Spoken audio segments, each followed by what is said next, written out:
mic and make sure it sound right, boys.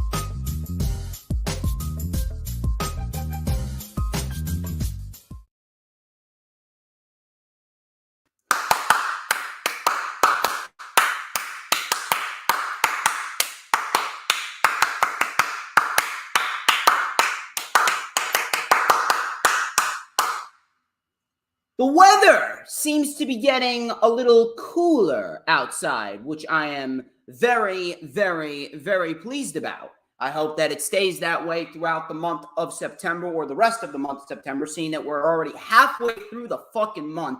It is absolutely fucking ridiculous. So much so that I even forgot to turn the stream on in the back. Unbelievable. There we go. It should be up and running right now. I'm all off my sorts today for some weird reason. But that still doesn't change the fact that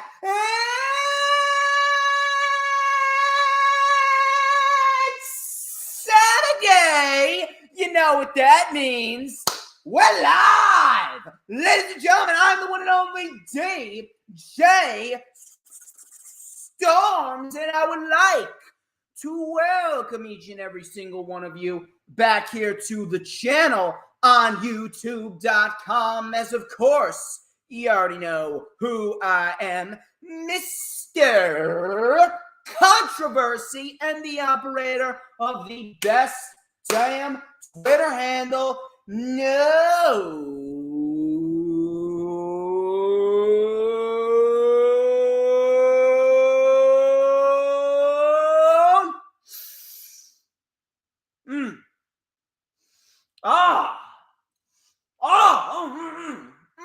Wow. That smells tasty. You know what that is right there? That right there is the smell of pure excellence. Wait for it. Wait for it.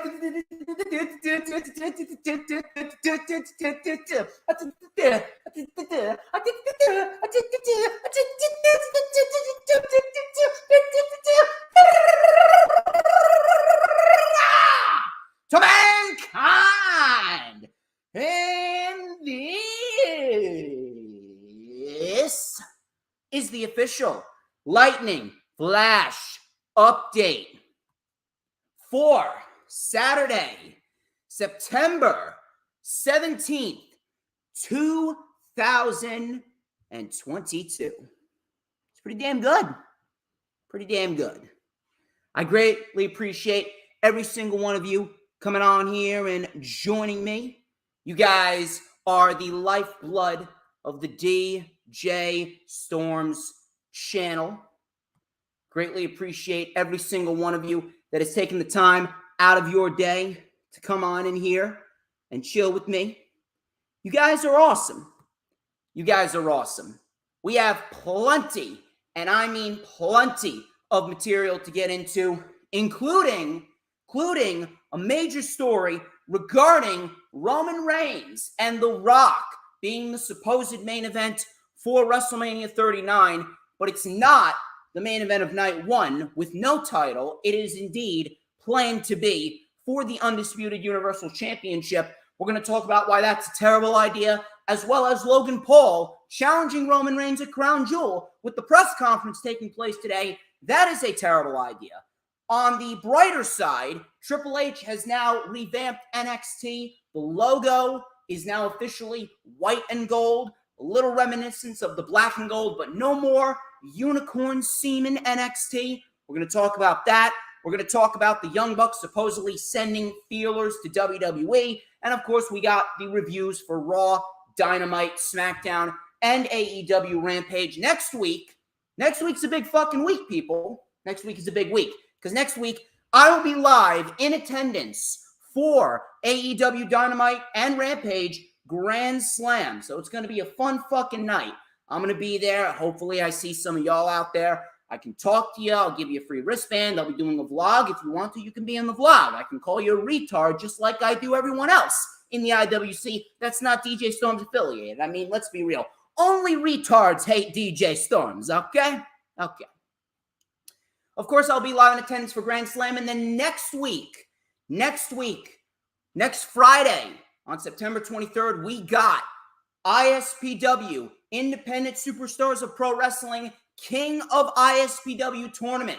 I'll be live in attendance in Totowa, New Jersey at the Totowa PAL or the ISPW Arena. That's next Friday, September 23rd at 7:30 p.m. Eastern Time. So if you're on the East Coast, you want some good pro wrestling, please make sure that you come on out. You can meet me. I'll be doing a vlog for that show too. So we can have a fun time there as well. I'm going to be watching a new king be crowned. It should be a damn good fucking show. We got 8 of the best independent superstars in the state of New Jersey. So it's going to be a fun show there, and I hope you guys are going to come on out for that show as well. And then, of course, we got Extreme Rules and Battle of the Belts Part 4 coming up. We also have Crown Jewel coming up. We're going to talk about that, like I said, with Logan Paul and Roman Reigns being the supposed main event. Then we got Survivor Series. So the fall into the winter, that's going to be a busy month for the DJ Storms brand. And Hardcore Sports is already heating up with football. So we got a lot of good material coming to you. But first things first, before we get into the festivities, please make sure, if you haven't already done so, please make sure that you follow me on social media at HistoryMakerDJS. That is at HistoryMakerDJS. You'll see it floating right across the bottom there. You can follow me on Twitter and Instagram at that specific at. You can add me on Facebook as well. For collaborations and business inquiries, please send me an email. My email is, of course, StormsTakeOver@gmail.com. Please make sure that you like the official DJ Storms business page, and I may just send you an invite to join the official DJ Storms Passe group on Facebook. That is, all of those links will be in the description of this very stream. Also, a couple of announcements. Next week on September 22nd, Thursday, September 22nd at 7:15 p.m. Eastern Time, I will be venturing onto Top Rope Squishy's channel. I've collaborated with Top Rope Squishy here and there. She was recently on the rundown for AEW All Out. That was a few weeks back. That was on August 30th, if I'm not mistaken. She was on my channel, and now I'm going to be on her channel. I'm going to be going live to discuss everything that goes down at Grand Slam. We got 5 championship matches. It's going to be a big fucking show. It's going to be the best show of the entire fucking year, and I am fucking ready for it. I'm as ready as I've ever fucking been for it. It's going to be fun. It's going to be good. Also, on October 13th, I will be joining Mr. Earl Cole on the Wrestling Experience. Me and Earl Cole, we go together like tacos, and Tuesdays we will be discussing everything that goes down that week in the world of pro wrestling. We will also be going over Extreme Rules. Obviously, I'll got my own rewind for Extreme Rules. And, of course, Battle of the Belts, part number 4, which is set for October 8th. It's being recorded on October 7th, though. Should be a decent show regardless of that. Please make sure, if you haven't already done so, we are nearly 10 minutes into the stream. If you haven't hit the like button, you got to make sure that you hit the like button. It is very, very important that you do so. So that way it helps me out. It helps Hardcore Sports out. It helps both brands out because we want to grow. We are the fastest growing brand that hasn't been getting paid a fucking dime for doing what we do. I've been doing this for 5+ years. Not one penny made off of any stream that I do. So people, if you haven't done so, hit the like button. I mean, it is super, super fucking important. Seriously. Hit that like button and then share it out on all platforms, social media. I know I'm kind of getting ahead of myself here, but share the stream out on all platforms, social media. Please make sure that you share it on Twitter, Instagram, Facebook, Pinterest, Tumblr, Snapchat, TikTok, Twitch, whatever social media platforms that we use. We are streaming live on 4 social media platforms, 6 different accounts. My Twitter, Hardcore Sports Twitter, which is right here at Hardcore Sports N, the Hardcore Sports YouTube channel, my YouTube channel, and then, of course, Hardcore Sports Twitch right over there, Hardcore Sports 1. You can also follow Hardcore Sports at Hardcore Sports Network on the Instagram. I don't know why I said the Instagram. I guess it's just for a little extra emphasis. Regardless of that, please make sure if you're watching on YouTube that you subscribe. It is very important that you subscribe to Hardcore Sports, or you subscribe to me, DJ Storms, the greatest, absolutely the greatest wrestling analyst in the entire IWC. And this is, of course, the greatest fucking show on earth.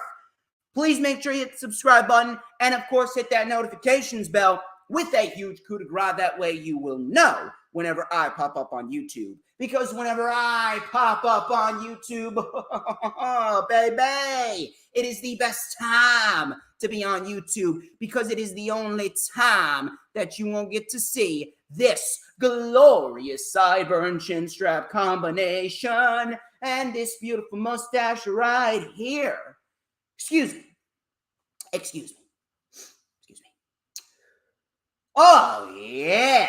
Oh, yeah. We gonna light it up right here, right now on the channel with a little and a dash of and a whole lot of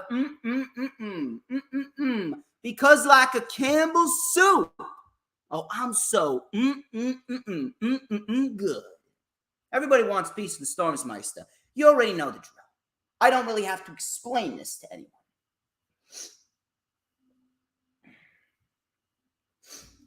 Anyway, we're getting a little carried away here. We have a show to do. We're going to get straight into the festivities here. Anyone watching on Twitch, well, I mean, you're watching on Twitch. I greatly appreciate you watching on Twitch. I think you're the first person on Twitch besides Danielle that I've seen. So I appreciate you stopping by. Please make sure you hit the like button and you share it out. We have a lot of material to talk about, and we're not going to waste any more time because we're going to get right into the news, rumors, and reports. Let's start with Triple H.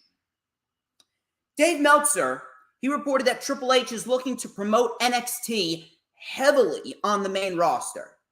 And with Solo Sikoa defeating Carmelo Hayes this past week on the one-year anniversary of NXT 2.0 to win the NXT North American Championship, it seems as though the plans have already been put into action, especially with Solo Sikoa defending the North American Championship on SmackDown against Madcap Moss. Brian Alvarez also reported that takeovers will be returning with the first internal date set for October 22nd with NXT TakeOver Halloween Havoc.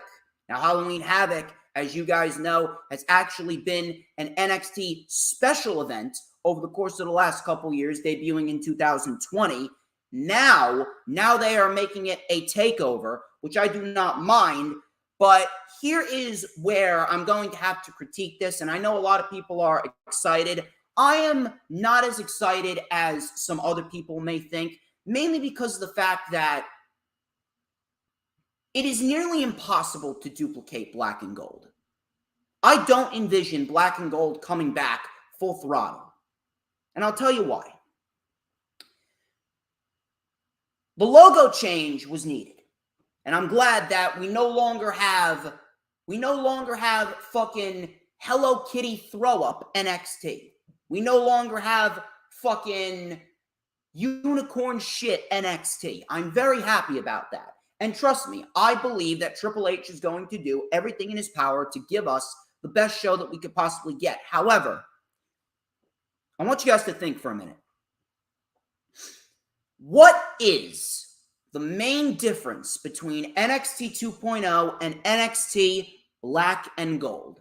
Minus the creative booking. The creative booking can be changed any day of the week. That's the easy part. That's actually the easy part.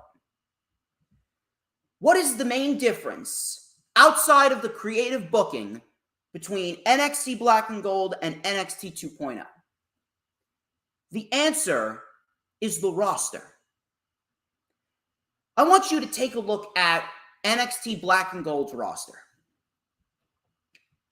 Triple H assembled the greatest professional wrestling roster that we've seen in 2 decades. We haven't seen a roster as good as what we got for NXT Black and Gold since perhaps the Attitude Era.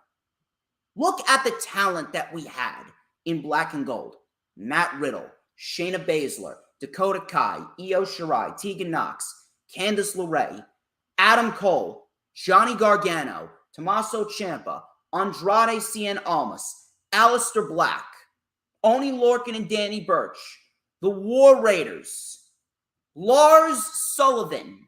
No matter what you think of him, he was great back then. Velveteen Dream, no matter what you think of him, he was great. No matter what you think of him, EC3, Tyler Bate, Trent Seven, Mustache Mountain, Pete Dunne, the Undisputed Era. Look at that roster. That roster and everything that went into NXT Black and Gold was the pinnacle of professional wrestling. It was absolutely picture perfect. How many of those individuals can you honestly say are within NXT 2.0's roster? And I'm talking about NXT 2.0 recruits. The only handful of people that you can honestly invest your time in with NXT 2.0 is Grayson Waller, Tony D'Angelo, Carmelo Hayes, Braun Breaker, Solo Sikoa, the Creed brothers, and Tiffany Stratton. That's it. Everyone else is expendable. Everyone else is a waste of time. That was perhaps the only flaw with NXT Black and Gold. The fact that it was so perfect.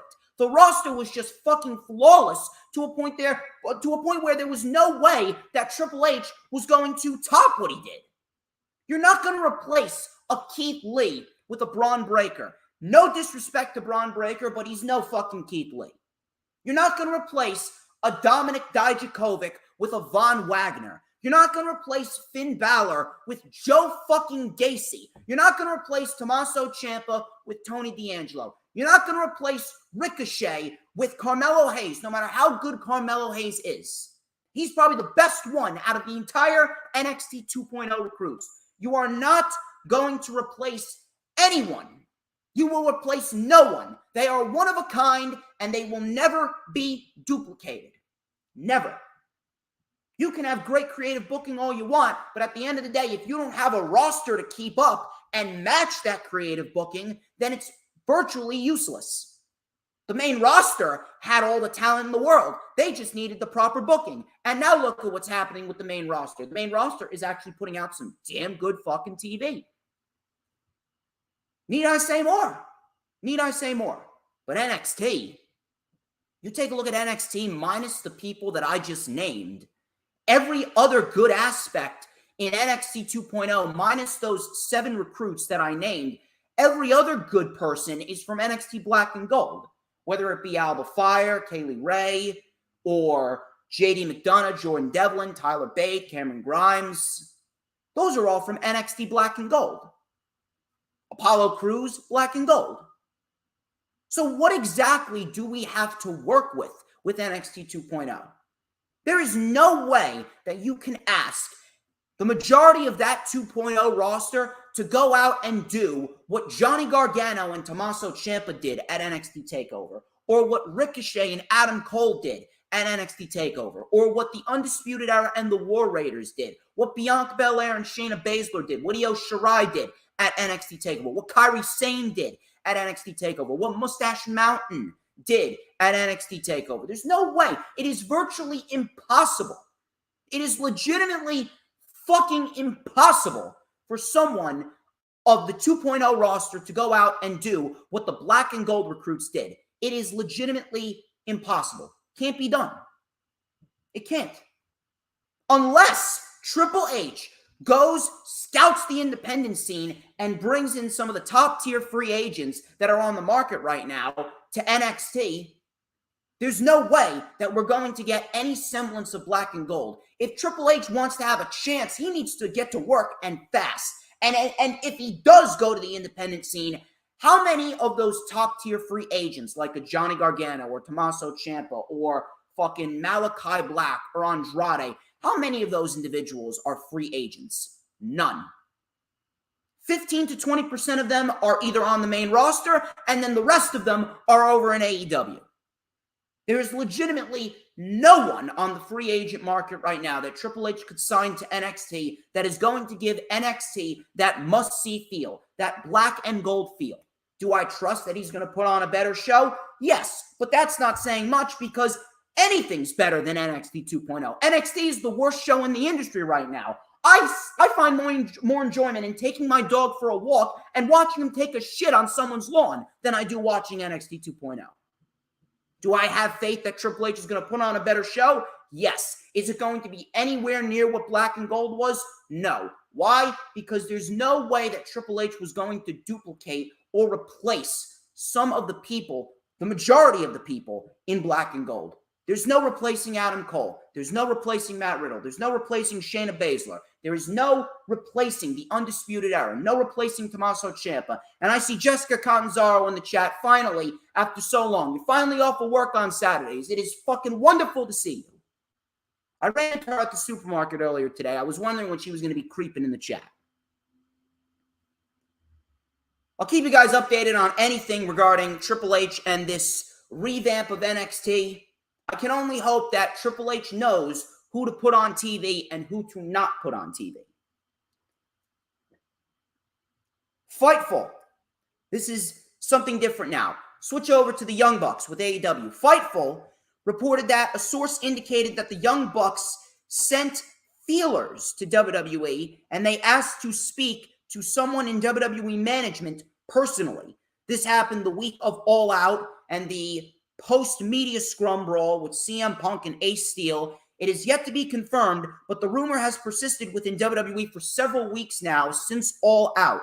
The Young Bucks have since denied this rumor to Dave Meltzer. Now, I expect them to deny something like that to Dave Meltzer, considering Dave Meltzer and them are friends at the end of the day. Dave Meltzer and the Young Bucks are friends. But at the end of the day, it doesn't surprise me that they sent feelers to WWE, but at the same point in time, it does. And at the end of it, this all falls on Tony Khan. Tony Khan is faced with a very, very, very difficult task here. Something needs to be done with CM Punk. And what I'm going to say next correlates with what's going on with the Young Bucks. So to add on top of the Young Bucks story, Fightful also reportedly talked about why there was heat between CM Punk and Bobby Fish. Bobby Fish, after he got done with his contract and his contract ran out for AEW, he took to his podcast to bash CM Punk. He called him a cunt, among many other things. Fightful reportedly talked about how Fish and the kickout that Fish did at 3.1 seconds after Punk hit the GTS in their match back in October, that was ultimately the reason for the heat. Fish said he thought Punk was trying to switch up the match after the delay on the cover after the go to sleep. And afterwards, there was absolutely no communication after the match between Bobby Fish and CM Punk himself.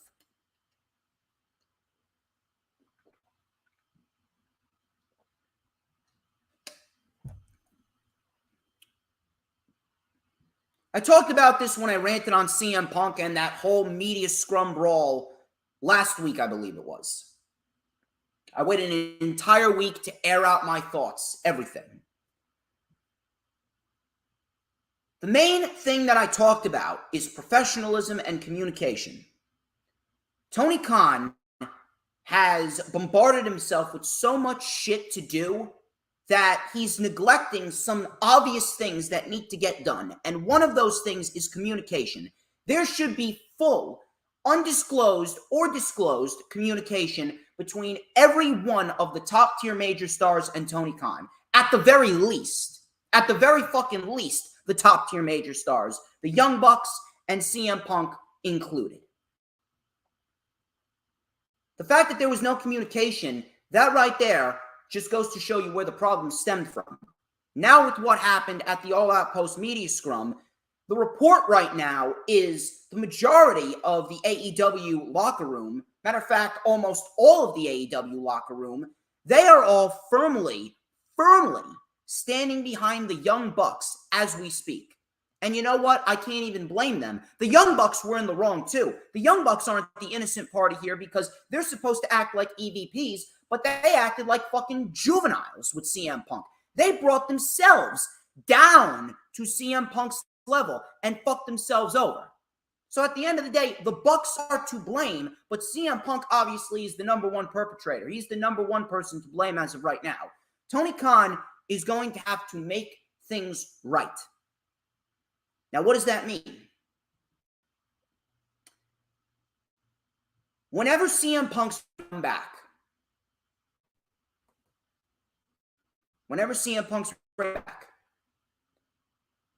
Tony Khan needs to have a long, drawn-out discussion with CM Punk. Maybe he's already having that discussion right now as we speak. I don't fucking know. But regardless, Tony Khan needs to have a long, drawn-out discussion with CM Punk, and he needs to talk to Phil Brooks, the man, regarding everything that happened. Whatever happens between those two men will decide, in the end, what is to come of CM Punk and potentially, ultimately, the Young Bucks. If CM Punk is not willing to be a fucking adult, if he's not willing to be a fucking man, if he's not willing to be a fucking man and apologize for the shit that he did, then you know what? Get rid of him. At the end of the day, if CM Punk is not going to apologize, Punk needs to be fired. The majority of the locker room, after everything that took place during that post-media scrum, no one even wants him there anymore. Now, if Punk were to apologize and show everyone how he really feels and really prove to everyone that he's trying to do better and he's changing through his actions, then maybe it is somewhat worth keeping him around. Obviously, he's going to be a heel, but when that camera's not rolling, he better fucking work on his communication skills and work on not being a fucking juvenile. I said it once before. I love CM Punk. Many people love CM Punk. CM Punk made wrestling cool again. He's the reason why I'm straight edge. But Punk, I cannot ignore the fact he is too fucking soft. He is mentally feeble. So at the end of the day, if he's not going to grow a set, grow thicker skin, and be a fucking man and apologize, at the end of the day, he may have to be fired. You got to get rid of him. Look at what's going on. It's clear as day that they don't need CM Punk. Look at all the ratings. The ratings, AEW has peaked 1 million ratings. 1 million ratings 4 weeks in a row. And they're going to do it again this Wednesday. Grand Slam will peak 1 million ratings. What happens after that, I don't know. But AEW Dynamite will indeed peak 1 million ratings this Wednesday, making it 5 weeks in a row. They are going to peak 1 million ratings without Punk on the show. So at the end of the fucking day, at the end of it all, they don't need Punk. They don't need the Elite either, but losing the Young Bucks is a big fucking deal. It really is. The tag team division is still deep, but if you force the Young Bucks out like that, if you keep Punk around, even after he doesn't apologize and he doesn't change his fucking attitude, at the end of the fucking day, the Bucks could very well walk, and you, Tony Khan, if you're watching, TK, you are going to be to blame for this. It's time for TK to start acting like a chief executive officer. There's no issue with being friends. There's no issue with getting to know your talent and being buddy-buddy with them. But when it's time to be a CEO, when it's time to be a chief executive officer, you need to act like a chief executive fucking officer. You need to act like that guy when it's time to act like that guy. And Tony Khan is going to have that chance to do it whenever this comes around. Maybe cooler heads will prevail. Maybe everything will smooth itself out, and the flames will be extinguished. Maybe he'll pour a little bit of water. Maybe the water will be poured on the flames rather than the gasoline. We'll have to wait and see. But the Young Bucks sending feelers to WWE, you could look at that as a little immature on the Young Bucks' part. Maybe you could look at that as a little ridiculous. Maybe you could look at that in a sense of maybe they're jumping the gun. Maybe they are jumping the gun. But, you know, if Cody's there and Cody's being booked well, who's to say the Young Bucks won't? Young Bucks could end up being the gateway for more AEW talent that wants to jump over. You never fucking know. Or maybe Tony Khan does need to let a few people go because maybe people got sick of Tony Khan bringing in so many people. Maybe it's because of the fact that there's just too many people to focus on and not enough hours of TV time. We'll have to see what happens when Rampage inevitably gets extended to 2 hours and then when the Ring of Honor show comes about. We'll have to wait and see. But at the end of the day, Tony Khan is going to have no one to blame but himself. If he brings Punk back and Punk doesn't fucking change, he doesn't work on improving himself, because he was the one with the most blame out of all of this situation. If he doesn't improve himself, does CM Punk, and he's brought back and not fired by Tony Khan, Young Bucks could very well walk, and Tony Khan's going to have no one to blame but himself. Speaking of the suspension, let's stick on the suspension and this whole CM Punk Young Bucks Elite ordeal. According to Wrestling Observer, Brandon Cutler, Pat Buck, and Michael Nakazawa, among others from AEW, were unsuspended, and they were the ones that tried to break up the fight between the Elite CM Punk and Ace Steel. The reason why they were suspended because there was an investigation going on. Tony Khan obviously made the right call there. The investigation was done, and the people that tried to break up the fight were unsuspended. Now that, I will say, is a very professional move on Tony Khan's behalf. And I hope that that type of shit continues. I hope that what he's doing right now continues because they are on a very nice hot streak right now, especially with Dynamite and all the traction that AEW is getting right now. And it's positive traction. It's not negative traction. Ever since that all-out media scrum, ever since that first Dynamite, Tony Khan, many people have said he hit the reset button. It's been very fresh. It's been very solid. So at the end of the day, I hope it continues, and I hope the professionalism like this continues.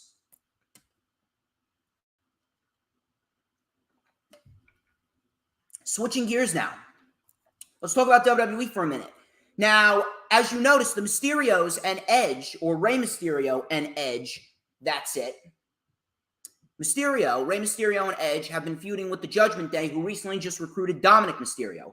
According to a report from PW Insider, the Mysterios, Rey and Dominic, were seen in Asheville, North Carolina, which is where the rated R superstar Edge currently resides with his wife Beth Phoenix and his 2 girls.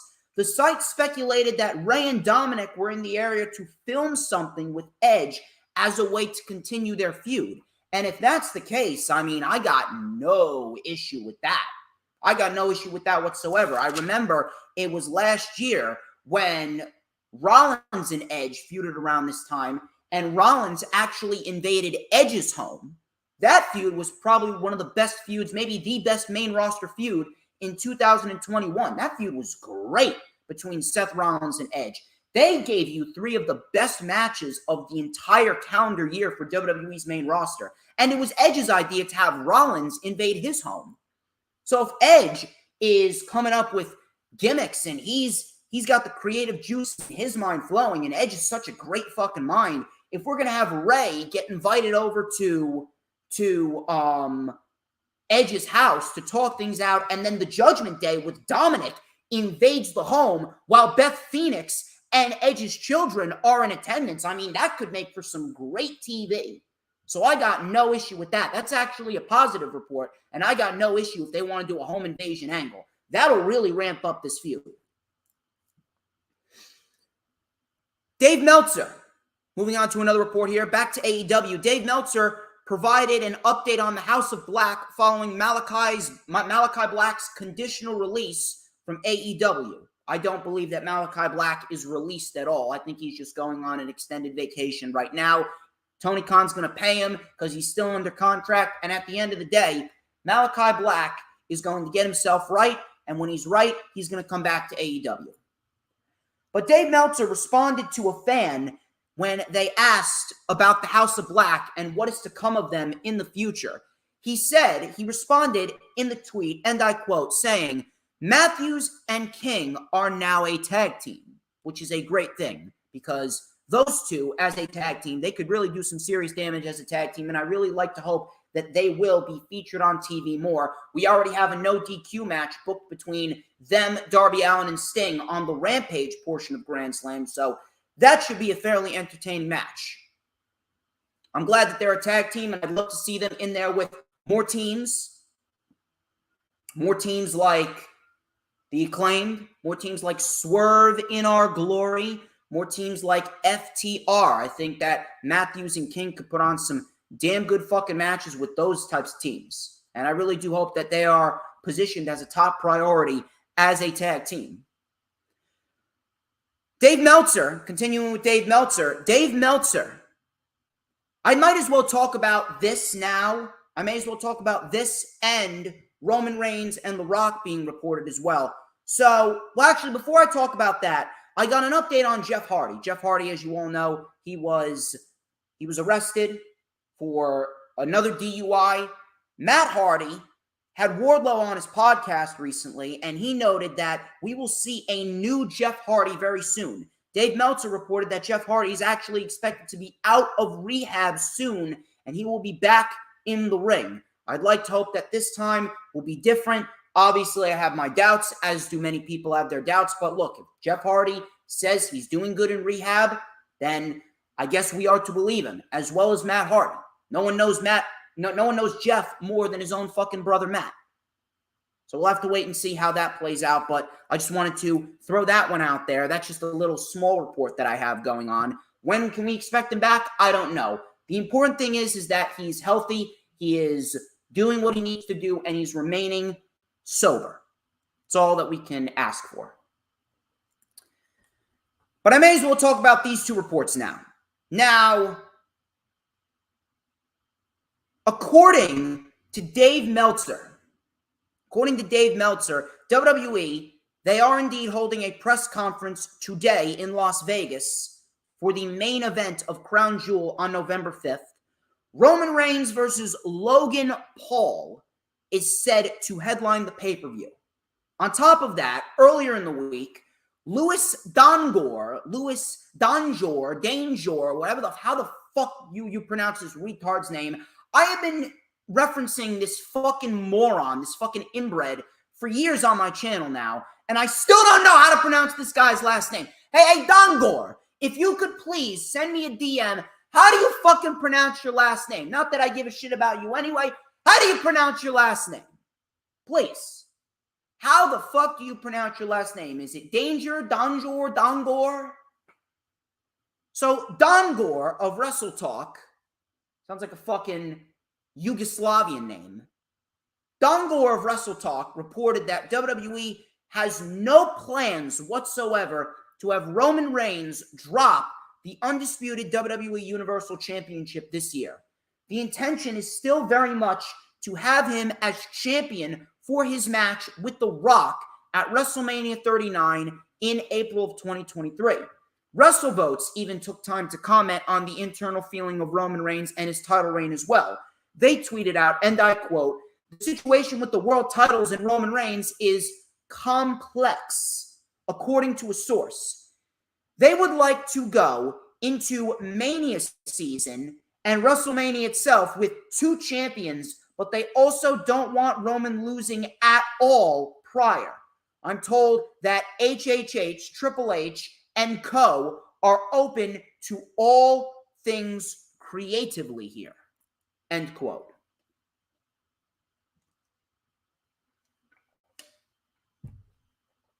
Let's start with Logan Paul and Roman Reigns, because all of this revolves around Roman Reigns. Let's start with Logan Paul. I said after his performance at WrestleMania, after that great tag team match with The Miz and the Mysterios, I said that Logan Paul was bred. He was bred for the WWE. And I did not have a single issue with WWE signing him. His match with The Miz it will probably go down as one of the best WWE matches all fucking year, if you could believe it. That match was fantastic.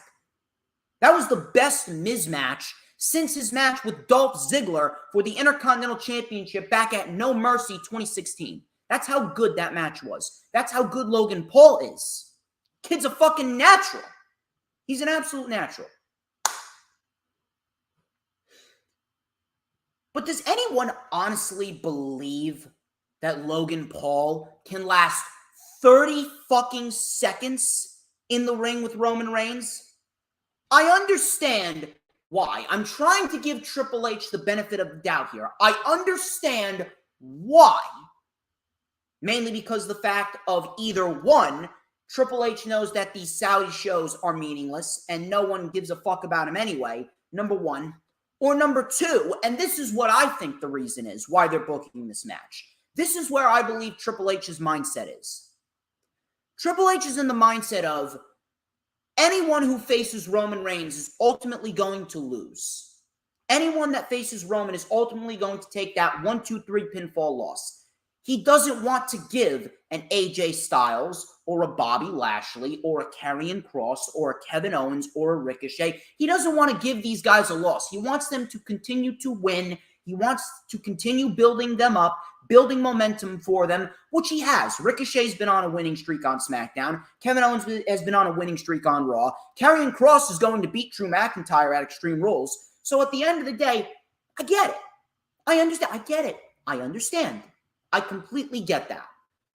But Logan fucking Paul, with the run that Roman Reigns has been on, everyone legitimately expects Roman Reigns to snap Logan Paul's neck like a twig. You're telling me I don't give a shit what he did at WrestleMania. I don't give a shit what he did at SummerSlam. You're telling me you expect us to believe, you expect us to have 1 millimeter of 1 drop of faith in Logan fucking Paul that he could stand toe-to-toe with Roman Reigns? I'm sorry. I apologize, but it's not fucking believable. It's not. As a matter of fact, you're better off just giving Kevin Owens a loss against Roman or an AJ Styles a loss against Roman. At the end of the day, we'll get a great match. And they are a hell of a lot more believable to stand toe-to-toe with Roman Reigns than Logan fucking Paul is. Now let's go back to The Rock and Roman Reigns. I don't understand why we are still in this mentality of Roman needs to go into WrestleMania to fight The Rock as champion. That window has passed. That ship has sailed. Roman versus The Rock for the championship should have either happened at WrestleMania 37 or WrestleMania 38. The Rock couldn't do it. That's not your problem, but at the end of the day, it is your fucking problem for keeping the titles on Roman. Vince McMahon kept the titles on Roman, and he built everything around Roman while building up nobody else. He put the titles on Roman, and WWE was nothing but the Roman Reigns show on Friday night and occasionally on Mondays when Roman Reigns actually wants to show the fuck up on Monday Night Raw. WWE was turned into the Roman Reigns show. It was Roman Reigns' company for 2 fucking years. Triple H took over. Triple H's one of his top priorities should have been getting the titles off of Roman. Why do we even need to go into WrestleMania with 2 champions? WWE's roster is not made for 2 world champions anymore. The roster is as depleted as I've ever seen it, even with the returns of Johnny Gargano and Hit Row and Karrion Kross and Dakota Kai and Io Sky. Even with all of that, the roster is still depleted. 2016, that roster was made for 2 world champions, 2 tag team champions. That was fine. If you want to have 2 champions in a division, you could keep the Raw and SmackDown Women's Championship, and you could do the same thing like AEW does with the World Women's title and the TBS Championship. The main roster men's division should have 3 singles championships. World title, Intercontinental title, US title. Just like AEW has World title, TNT title, and All-Atlantic title. That is all you need. The main roster men's division is not made for 2 world championships. There is not enough main event talent because it's either been fired and went to AEW, or they're not built up enough and they're not ready for that position yet. 1 world champion, not 2, 1. And the brand split, 1 world champion. Now, as far as Roman Reigns and The Rock goes, you don't want Roman losing it all. I'm sorry, that's just a bitter pill that you're going to have to fucking swallow. You don't want Roman losing it all. Sucks to be you. It's not your fault. It's Vince McMahon's fault. Now you got to clean up the mess that Vince McMahon made. And the fucking mess starts with Roman Reigns. If Rock versus Roman was going to be the plan, you were better off taking the title off of Roman at Clash at the Castle with Drew McIntyre. Unless the plan for WrestleMania is Cody Rhodes winning the Royal Rumble and taking the title off of Roman at WrestleMania, then at the end of the day, Roman should not be going into WrestleMania as world champion at all. Get the fucking title off of him. Oh, but you don't want him losing. Too fucking bad. This is what you get with a guy like Vince McMahon. Now you need to work around it. McIntyre would have been a perfect, suitable champion to beat Roman Reigns at that time, and then he could have held it for about 5-6 months. Could have held it for a little bit of time. Could have fought Styles and Owens, maybe a Matt Riddle, maybe a Ricochet. Could have defended the world title on SmackDown and Raw. Then the Royal Rumble would come around. Seth Rollins would win the world title. And on the same night, Cody Rhodes would come in at number 30, win the Royal Rumble, and we get Cody Rhodes and Seth Rollins at WrestleMania for the World Championship, which rounds out the entire storyline. Then you can have Rock and Roman without the championship main event night 1. That is what needs to happen. Your 1-2 punch for WrestleMania is night 1 main event, Roman and Rock, no title. Cody and Rollins main event, night number 2. Now that could still become a reality. And if you're asking me, either at Survivor Series or at the Royal Rumble, I am doing Seth Rollins versus Roman Reigns. I'm giving the fucking title to Rollins, and I'm having him take it into WrestleMania to fight Cody Rhodes. Cody wins the Rumble, Cody wins the title, and then Austin Theory comes out, cashes in, becomes the prick of the fucking century, and then Cody can go on a quest to SummerSlam to get the title back from Austin Theory. Roman can beat The Rock, and then he can do whatever the fuck he wants to do, either a part-time schedule, or he can go off and make fucking movies with his cousin. Roman does not need to be champion going into WrestleMania. And don't even get me started. Don't even make me go back to the Logan Paul situation. These 2 scenarios, these are 2 Vince McMahon, Bruce Pritchard scenarios right down to the very last letter. And I don't want to discredit and I don't want to disrespect Triple H, but new regime, same old shit. Really. What is so fucking hard about it? What is so complex about it? There's nothing complex about it at all. Take the fucking title off of Roman. Put him against Rollins. Have Rollins beat him. 1, 2, 3. That's it. Nothing complex about it. Do not. I repeat, I do not want to see Roman going into WrestleMania as champion unless he's fighting Cody Rhodes. It's either Cody and Roman or Rollins and Roman. It is not Roman versus Cody on night 1 and then Roman versus The Rock on night 2 with Cody beating Roman on night 1 and then Roman beating The Rock on night 2. No, that's a terrible idea. No 2 world champions, 1 world champion. 1 world champion. It's either Roman losing to Cody or Rollins losing to Cody. Roman needs to lose the championship either before Mania if he's not facing Cody. Or if he's going to lose it at Mania, then he fights Cody. No Roman and Rock for the world title. That ship has gone bye-bye and it has sailed over the horizon like fucking Frodo and Gandalf sailing over the horizon into heaven at the end of Lord of the Rings Return to the King. What do you see on the horizon? Gone. Goodbye. Why do the wise gods want? Whatever the fuck that song is. Gone. Over. Goodbye. Sayonara. That ship is gone.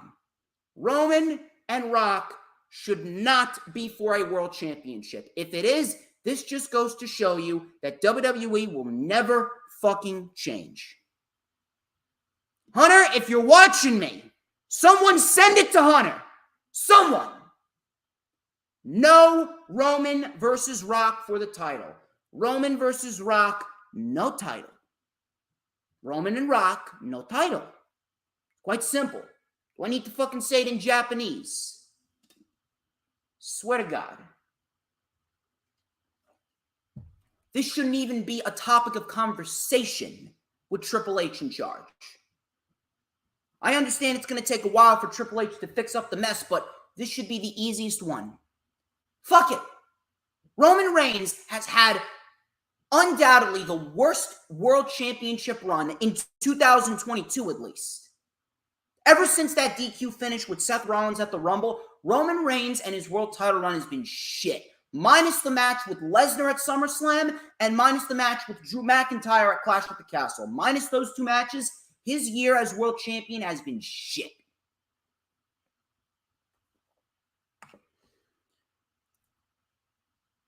That's all I got for you as far as the news, rumors, and reports go. We're going to get into the weekly show reviews, and then I'm going to get out of here. I'm going to pump some iron, work out, and then I'm going to go to the movies. So, I hope you guys are having a very fun time. Hope you guys are rather entertained by your boy. We have a lot more to talk about, including what was actually a very solid Monday Night Raw. And we got an excellent Dynamite this week. SmackDown and Rampage were a little eh. They were a little eh this week, but I will say that we did get some pretty decent material. We got some setups going into next week and plenty more. So, if you guys haven't already done so, please hit that like button. If you're watching on my channel, please make sure that you go over to the Hardcore Sports channel and be sure to like the stream there. Or if you're watching on the Hardcore Sports channel, like it there and then go over to my channel like that. Now then, why don't we get straight into Monday Night Raw? Very solid show for Monday Night Raw. We got a lot of good material on Raw. So Seth Rollins kicked off the show. He was dressed in all purple. He looked like 1990s Joker. I don't remember who played the Joker in the 90s. Was it Jack Nicholson? I think Jack Nicholson may have played the Joker in the 1990s. That's what he looked like. Dancing. Looking like the Joker. He called himself a visionary. He called himself a revolutionary. And he's very over, by the way, because he said he is Seth, and then the crowd finished it off with freaking Rollins. So it's good to see Rollins in a very good position. He asked everyone if they believed in karma, talked about his victory over Matt Riddle, and how Riddle wanted a rematch. But I'm not interested. Crowd chanted rematch. He wanted championship gold. Riddle then came out. He went right on the attack. They brawled over the announce table, and then they brawled into the crowd. Rollins ended up running away, and all of a sudden, the Judgment Day came out, Priest and Balor specifically, to the other side by Alter Bridge. That is a great fucking song. I listen to that song almost every day when I'm driving in the car. Great fucking song. I did not respect Alter Bridge as much as I have up until about maybe last year. So, Priest and Balor, they were trying to talk Riddle into a calm state. He's like, hey, chill. They wanted Riddle to join the Judgment Day. They talked about how Dominic has grown. The crowd were chanting, bro. Riddle said that he's focused on Seth, and his answer is no. Balor told Riddle that, I understand that the laws here are a little bit more lax, so your brain is a little cloudy, but either you stand with us or you stand in our way. So Riddle struck first with a V-trigger to Balor or the Final Flash, and then he sent Priest out of the ring. And after this commercial break, we go into Finn Balor versus Matt Riddle. I'm very much liking what they're doing with Seth Rollins and Matt Riddle. This is actually a very good storyline, and after that first match that we got, I'm telling you, when we get this next match at Extreme Rules, I think it could be even better than the one at Clash at the Castle. I think it's going to be great. Then, of course, we got the Judgment Day. I like the fact that the Judgment Day is being placed in a prominent role on TV. Because the Judgment Day, they got some great fucking talent in the Judgment Day, really. Very happy that the Judgment Day is finally starting to find their groove. And we got this match with Matt Riddle and Finn Balor, and this was only the second time that these two have faced off. The first time was back at NXT TakeOver War Games back in 2019, which was a very good match unto itself. Riddle with some gut-wrench suplexes and a Broton for a 2. Balor cut down Riddle. Riddle got tripped up on the apron. Riddle then with some kicks, but Balor hit the eye of the Hurricane on the apron. Coming back from commercial, Riddle with a Fisherman Buster. He mounted a comeback with some nice forearm shots and an Exploder Suplex. A PK and a Springboard Floating Bro on both Balor and Priest. Riddle with the Final Flash. We had the Eye of the Hurricane by Balor. Rey Mysterio then jumped out of nowhere and attacked Priest. They brawled into the barricade as well. We had a Bro to Sleep and a German suplex by Matthew Riddle for a 2. All of a sudden, he went for the Floating Bro. Balor got the knees up. He hit the shotgun drop kick. The coup de grace miss. Riddle with a draping DDT. He went for the RKO. All of a sudden, Rollins came out of nowhere. Balor took advantage. Hit 1916 and a coup de grace for the win. This was a very good match.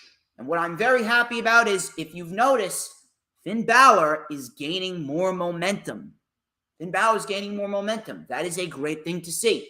Balor is on a 3-match winning streak. He's beaten Rey Mysterio. He's beaten Dolph Ziggler.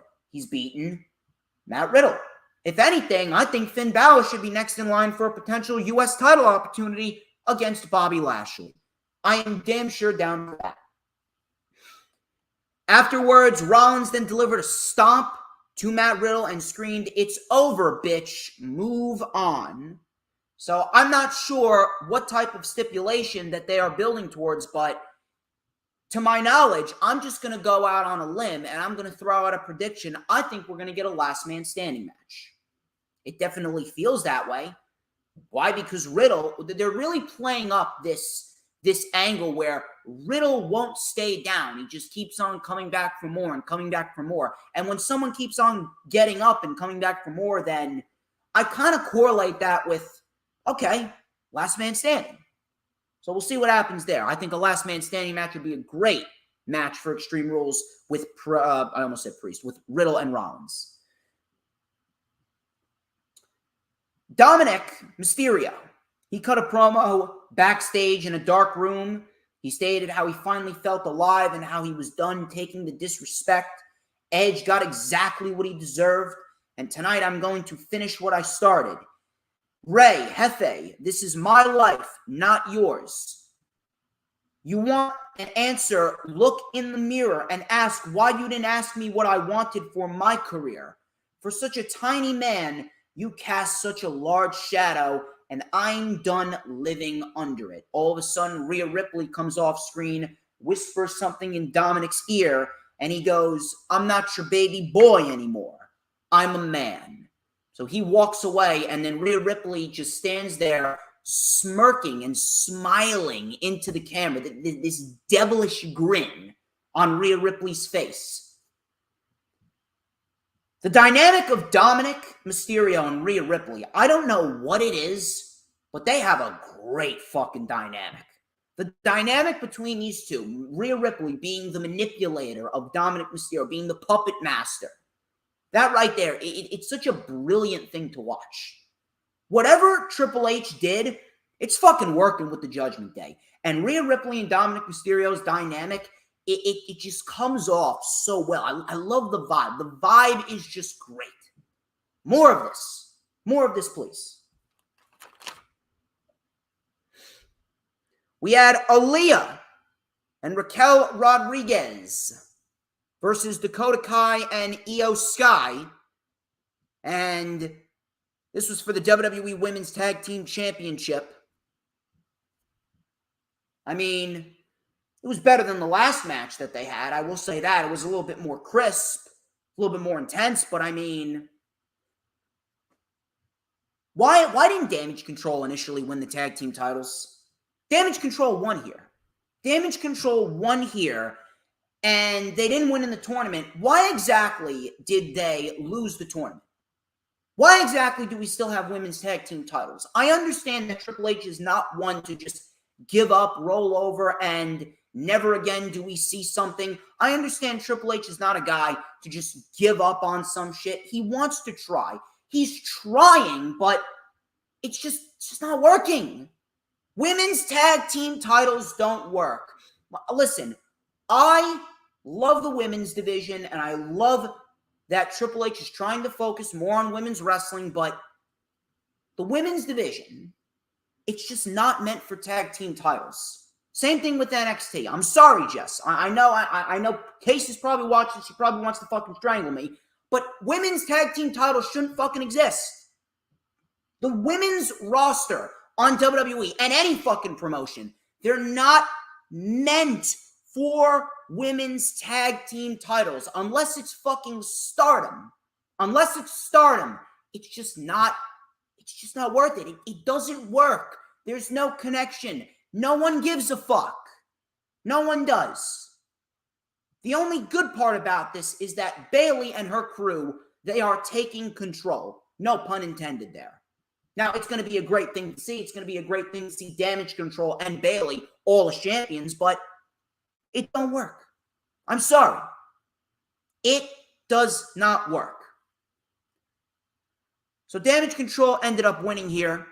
Raquel military pressed Aaliyah over the top rope onto Damage Control. Coming back from commercial, Aaliyah with the Thez press. Listen, Aaliyah, she's definitely someone that I would slip a ring on, but I would not slip her into a wrestling ring. Aaliyah sucks. So Aaliyah was then tripped up by Dakota Kai. Io wore her down. Kai then came in. She was in control. Aaliyah looked legitimately hurt. I'm not sure if she was hurt or if she just got the wind knocked out of her. I think she got the wind knocked out of her because she did not look right for a little bit there. So Raquel got the tag. Nice fallaway slam and a twisting Vader bomb. Tag to Aaliyah.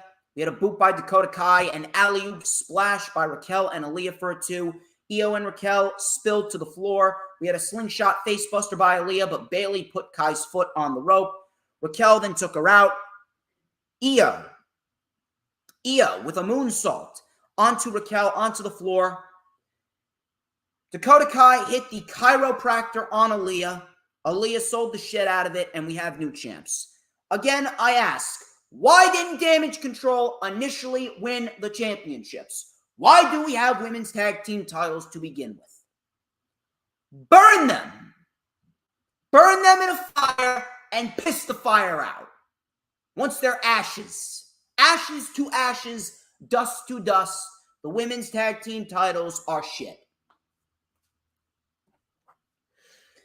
I'll tell you what wasn't shit, though. Johnny Wrestling.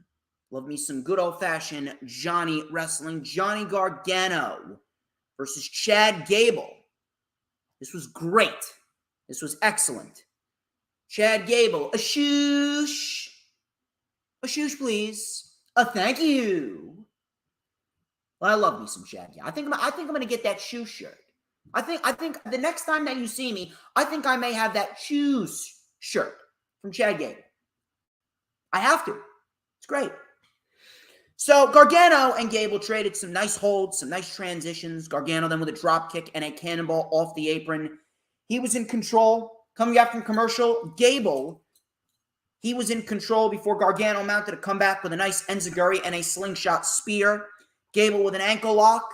He then delivered a cliffhanger DDT on Gargano. That got a 2 count, which looked very nice. A bridging German suplex by Gable. Gargano kicked out. Diving headbutt missed. Gargano locked in the Gargano escape. Gable got out and locked in the ankle lock. Gargano then got free. We had some roll-up transitions. We had a discus lariat by Gargano. Both men were down. The crowd was chanting, "This is awesome," rightfully so. We had a suicide dive onto the Alpha Academy. Otis sold the shit out of this suicide dive. Otis flew directly over the announce table, so props to Otis for that sell. Slingshot DDT, otherwise known as One Final Beat, and Gargano wins it. 1, 2, 3. Afterwards, Otis tried to get involved. Gargano super kicked him. He did a suck it, and then he got out of dodge. He then hit Gargano with the briefcase from behind, did Austin Theory. Austin Theory came out of nowhere. Gargano was hit with the briefcase from behind, and this bled into the next segment, which was Austin Theory coming out and ragging on Gargano. Gargano getting the win over Chad Gable. Excellent stuff. Chad Gable, he's been putting on some fucking bangers recently. Really, he has. He's been putting on some fucking bangers lately with Styles and Gargano and Theory. And I think Balor, he put on a damn good fucking match with who did he put on a good match with? It was Owens as well. Chad Gable's been killing it as of lately. So props to Triple H for really pushing Chad Gable as a single star. So Theory came out. He ragged on Gargano. The crowd was giving him the what chant. All of a sudden, the crowd chanted for KO because KO came out. Theory told Owens to shut up. He told everyone that he's sick of his moments being ruined and he's going to take over this entire damn industry. Owens told Theory that is not how this works. Theory says he's done more in 5 months than him and Gargano have both done in 5 years. So Owens called Theory delusional. He called Theory a delusional jackass. Owens then told Theory about how he became Universal Champion, but we are complete opposites. How many of you guys have come around just like you and fizzled out? So Owens was really getting deep here. He goes, hundreds of them. How many guys like me and Gargano? We are 1 in a million. We are the heart and soul of this business, said Kevin Owens. So Owens was really getting into it. The crowd was really getting behind Owens here. He goes, you are the appendix. You are expendable. I've been watching, and I don't think you have what it takes to be the future. I want you to prove me wrong. Start making your own moments. You let your passion drive you. You have everything. You have everything that it takes, and you leave everything in this ring. That's how you prove me wrong, and that is how you become the face of WWE. And he got right in Austin Theory's face and then shoved him. Theory then flexed his muscle and said, you'll never be like me, Kevin. Owens then slapped the ever-living shit out of Austin Theory. We get a brawl before officials came out to break up the brawl, which ended with Theory getting a busted up nose.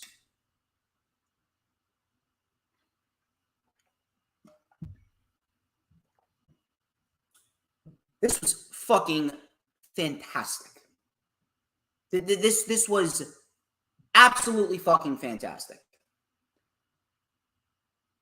I don't even have the words to describe this. Kevin Owens has been cutting some of the best promos of his entire WWE run under Triple H.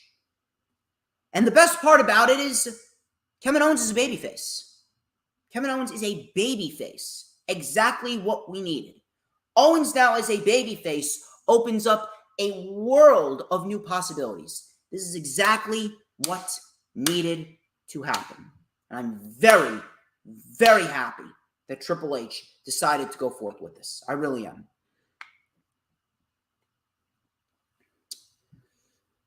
Bianca Belair. She came out for her Raw Women's Championship Open Challenge. She mentioned about how she can't be whipped. Who wants a piece of the EST? Sonya Deville came out. Now, people wondering why Sonya Deville came out. Sonya Deville came out and she said, you remember what you did to me? You cost me my job as a WWE official. So, all of a sudden, Bianca said, girl, this is an open challenge, not an open mic. So let's get this thing started. So we get Sonya and Bianca for the Raw Women's Championship. They gave Sonya Deville, a lot of offense here. Now, this was not as good as the match with Naomi back in January, but Sonya Deville held her own. It wasn't terrible at all. Sonya Deville held her own here. And I like the fact that they are continuing the storyline with Sonya Deville and Bianca Belair and how Bianca got Sonya fired. I like that. I appreciate that. So, Bianca was in control with a vertical suplex and a moonsault for a 2. Deville then took over control with a sliding knee. Bianca then sent Deville into the buckle. We had a knee by Deville from the middle rope for a 2. Bianca then got out of a chokehold, and she was able to hit the KOD for the 1-2-3 win. I'd like to see more of Sonya Deville, and I'd like to see her more in a top-tier priority role in the women's division because I think that she could really, really do some damage. I really do. So all of a sudden, Bayley came out. She talked about how she was taking control, and tonight is just the beginning. Bayley said that Bianca has a big fat ego, and then she gave Bianca Belair her match, but she said, when the time is right. Io and Dakota Kai then surrounded Bianca. Bianca then tried to fight them off.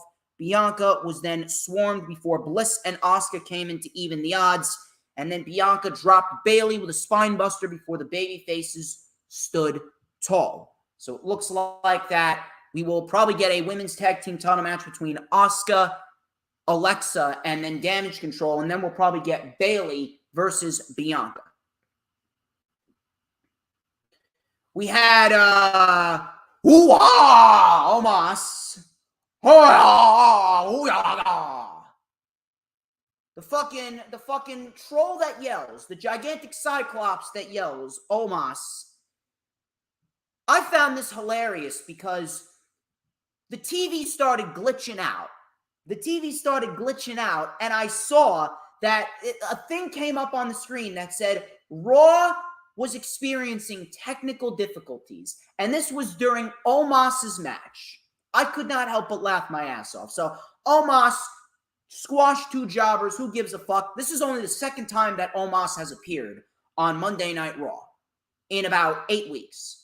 So, look, the less we see of Omos, the better. We had a segment with The Miz and his family. This was really, really well done right here. So The Miz was at his home in LA with his family, with his daughters.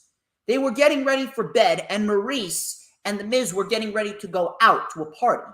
So Maurice and Miz, they were having their normal conversation. Maurice then asked Miz about Loomis, and Miz, he was getting all stressed. He's like, I don't want to talk about it. So Maurice then assured that he would never come into the house because of all the security. Miz then said he doesn't want to talk about Loomis to the camera guy, the interview guy. He kicked him out. The Miz and Maurice, they left for the party, and as the camera guy, this was great. As the fucking camera guy was panning back to the house, we saw Loomis through the window with a drawing of Miz and his family. This was great. I don't know what it fucking means, but I'm fucking loving it. I don't know how this is going to play into what Loomis is going to do down the line. I thought he was targeting AJ Styles, but this is fucking great. I'm loving it.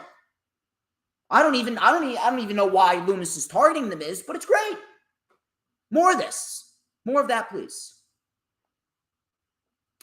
Bobby Lashley versus Seth Rollins for the United States Championship. That was confirmed for next week, as well as Kevin Owens versus Austin Theory. So we got 2 pay-per-view caliber matches going down next week. I can dig that. Main event was Edge versus Dominic Mysterio. So this wasn't bad, but this was obviously part of the greater story. Dominic Mysterio didn't look half bad. Obviously, Edge was in firm control. He was in control of the majority of this match. So Edge clearly out-wrestling Dominic.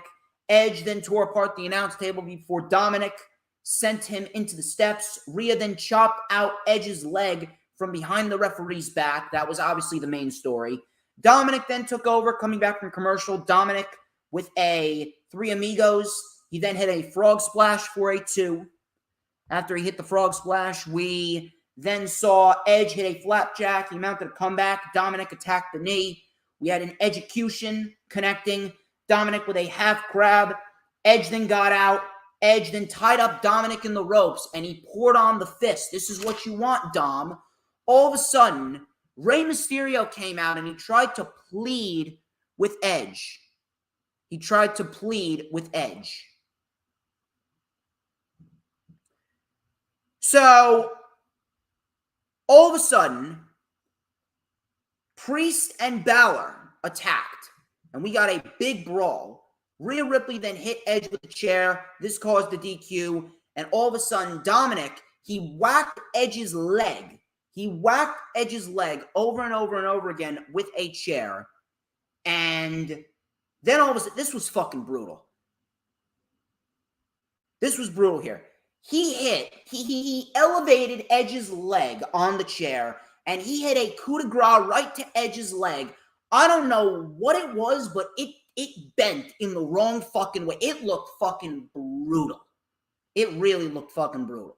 So, I don't know how Edge is feeling afterwards, but he's got to be having at least a little bit of soreness in that fucking leg. That looked fucking nasty. But I like that Judgment Day is being portrayed as a big deal. I really do. And I hope that continues. So, Raw was a pretty solid show. And I like the fact that they are in pretty solid positions as we speak. And I hope that continues. So,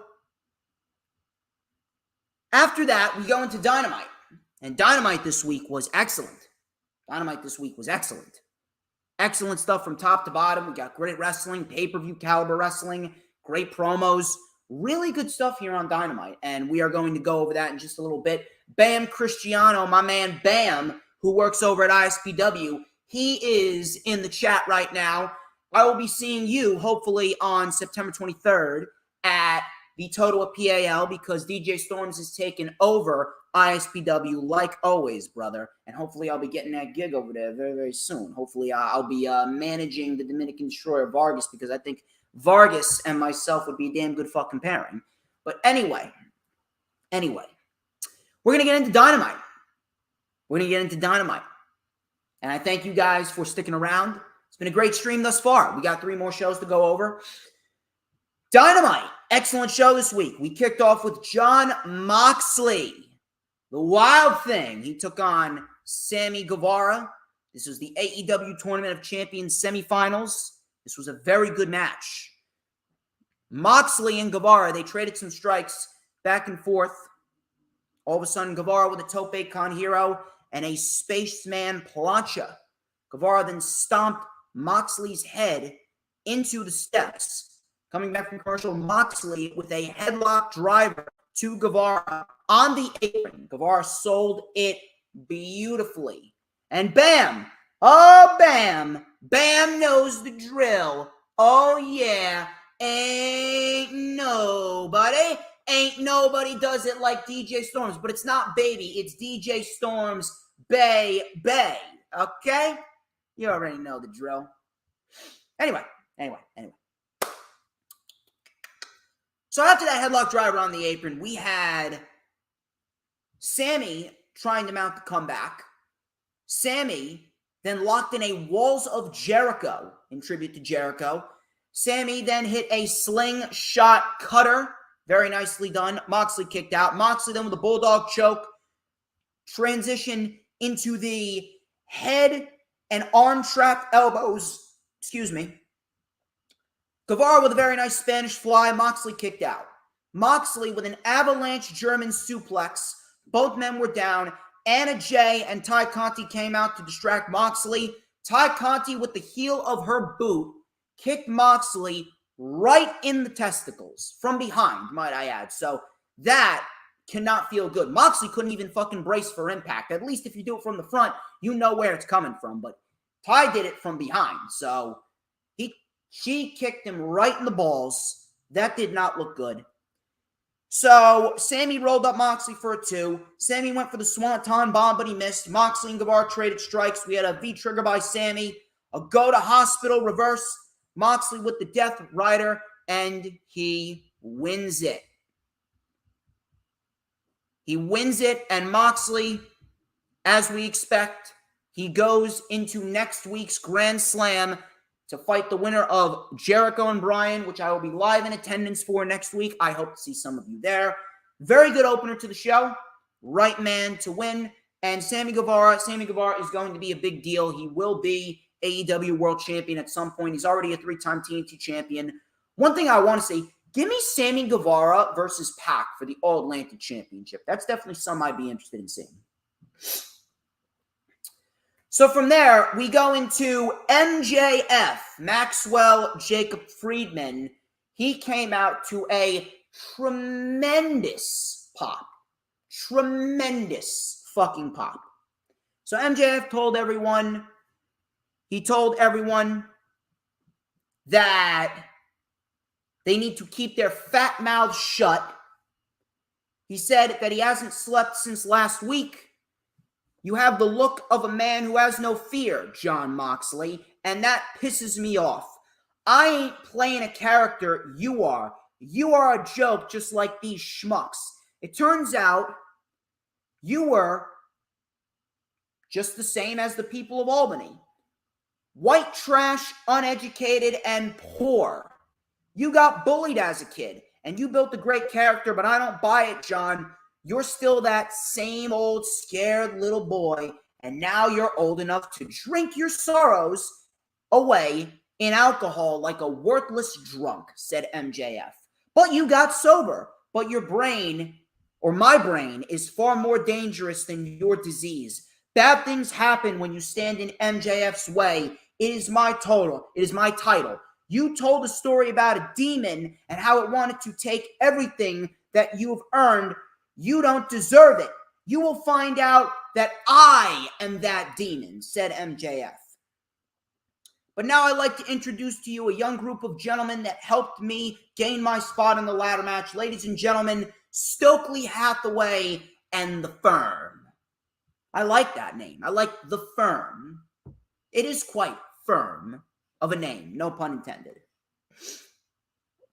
So Stokely talked about how MJF came into AEW, and when MJF doesn't need us, we'll go our separate ways. I am not a manager, I am a friend, and some of you wish you had a friend like me. The blacker the berry, the sweeter the juice. Juicier the gossip, the more power that you have. Stokely then ran down everyone's goals, and he said, we are the Firm. You run with us or run from us. This was excellent, and I like the Firm. I like that Lee Moriarty's going to go after the Pure Championship. That's a great role for Lee Moriarty. I'm liking the fact that we got Ethan Page going after the All-Atlantic Championship, the Gun Club going after the tag team titles, and then we got W. Morrissey, who just does whatever the fuck he wants. Like me, I do whatever the fuck I want. Are you going to fucking tell me no? Here's the thing, you can anyway. I can do and say whatever the fuck I want on this channel. So I'm liking what they're going to do there. I'm liking what they're doing there, and hopefully that we should get some solid material with the Firm. Jungle Boy versus Jay Lethal. This was a very good match here between these two individuals, and Jungle Boy is in a position where he's winning. And I'm glad that they are pushing Jungle Boy. They pushed a lot of young stars here. They pushed Jungle Boy. They're pushing Hobbs. They're pushing Swerve in Our Glory. They're pushing The Acclaimed. They're really pushing a lot of young stars. They've been pushing Daniel Garcia, too. So I like that. I really do like that. So Jungle Boy, he was in control with a drop kick to the knee. Lethal then came back with a backbreaker on the top rope to Jungle Boy. Coming back from commercial, Lethal was in control. Jungle Boy mounted a comeback with a comebacker lariat, sheer drop, brainbuster for a 2. Lethal with a Russian leg sweep from the middle rope. Jungle Boy caught with the Lethal combination and a big tope suicida. Lethal with the Hail to the King, otherwise known as the diving elbow drop for a 2. Jungle Boy locked in the snare trap. Sanjay Dutt got involved. He got punched down. Lethal with a roll-up. Jungle Boy kicked out. And then Jungle Boy locked in another snare trap, and Lethal tapped out to Jungle Boy, and Jungle Boy continues to gain momentum here in AEW. Very happy to hear that. And when we get Jungle Boy and Luchasaurus, it should not end any other way other than Luchasaurus beating Jungle Boy. That's how it needs to end. Because Luchasaurus right now, he's the main priority. He's a guy that I want to see against the Wardlow for the TNT Championship. Speaking of the youth, Powerhouse Hobbs, he took on Matt DiMartino. Hobbs just ran through this guy with a spine buster, and that's it. Hobbs then took the mic. The crowd was chanting, "We want Ricky." And he said that he defeated Starks in about 4 minutes and 35 seconds. But you know what? Who's counting? Who's counting, says Mr. Hobbs.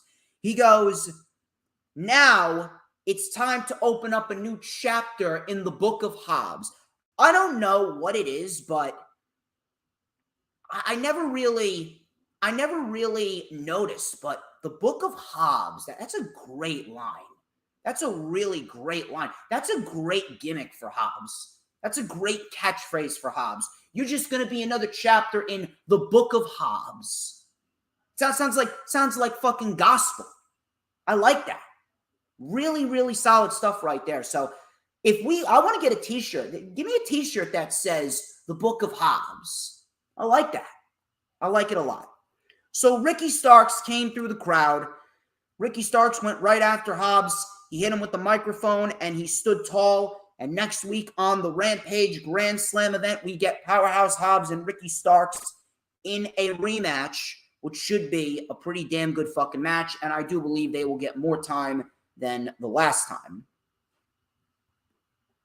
On Rampage this week, we had Darby Allin versus Matt Hardy, Ethan Page versus Danhausen, and Penelope Ford versus Willow Nightingale, along with the Ring of Honor Pure World Championship match, the Ring of Honor World TV title match, which we will talk about very soon. Not a bad show, but the 4 matches, it just doesn't work. Stop with the 4 fucking matches, really.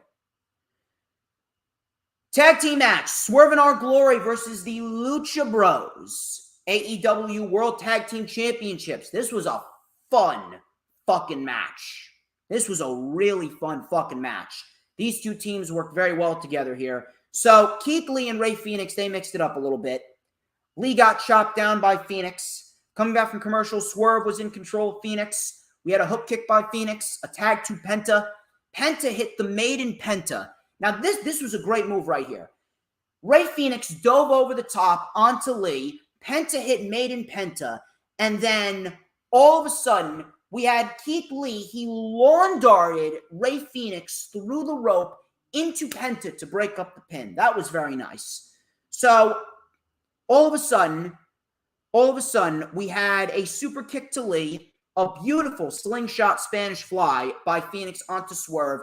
Penta then launched off of Phoenix's back and delivered a Canadian fucking destroyer on Lee, right on his neck.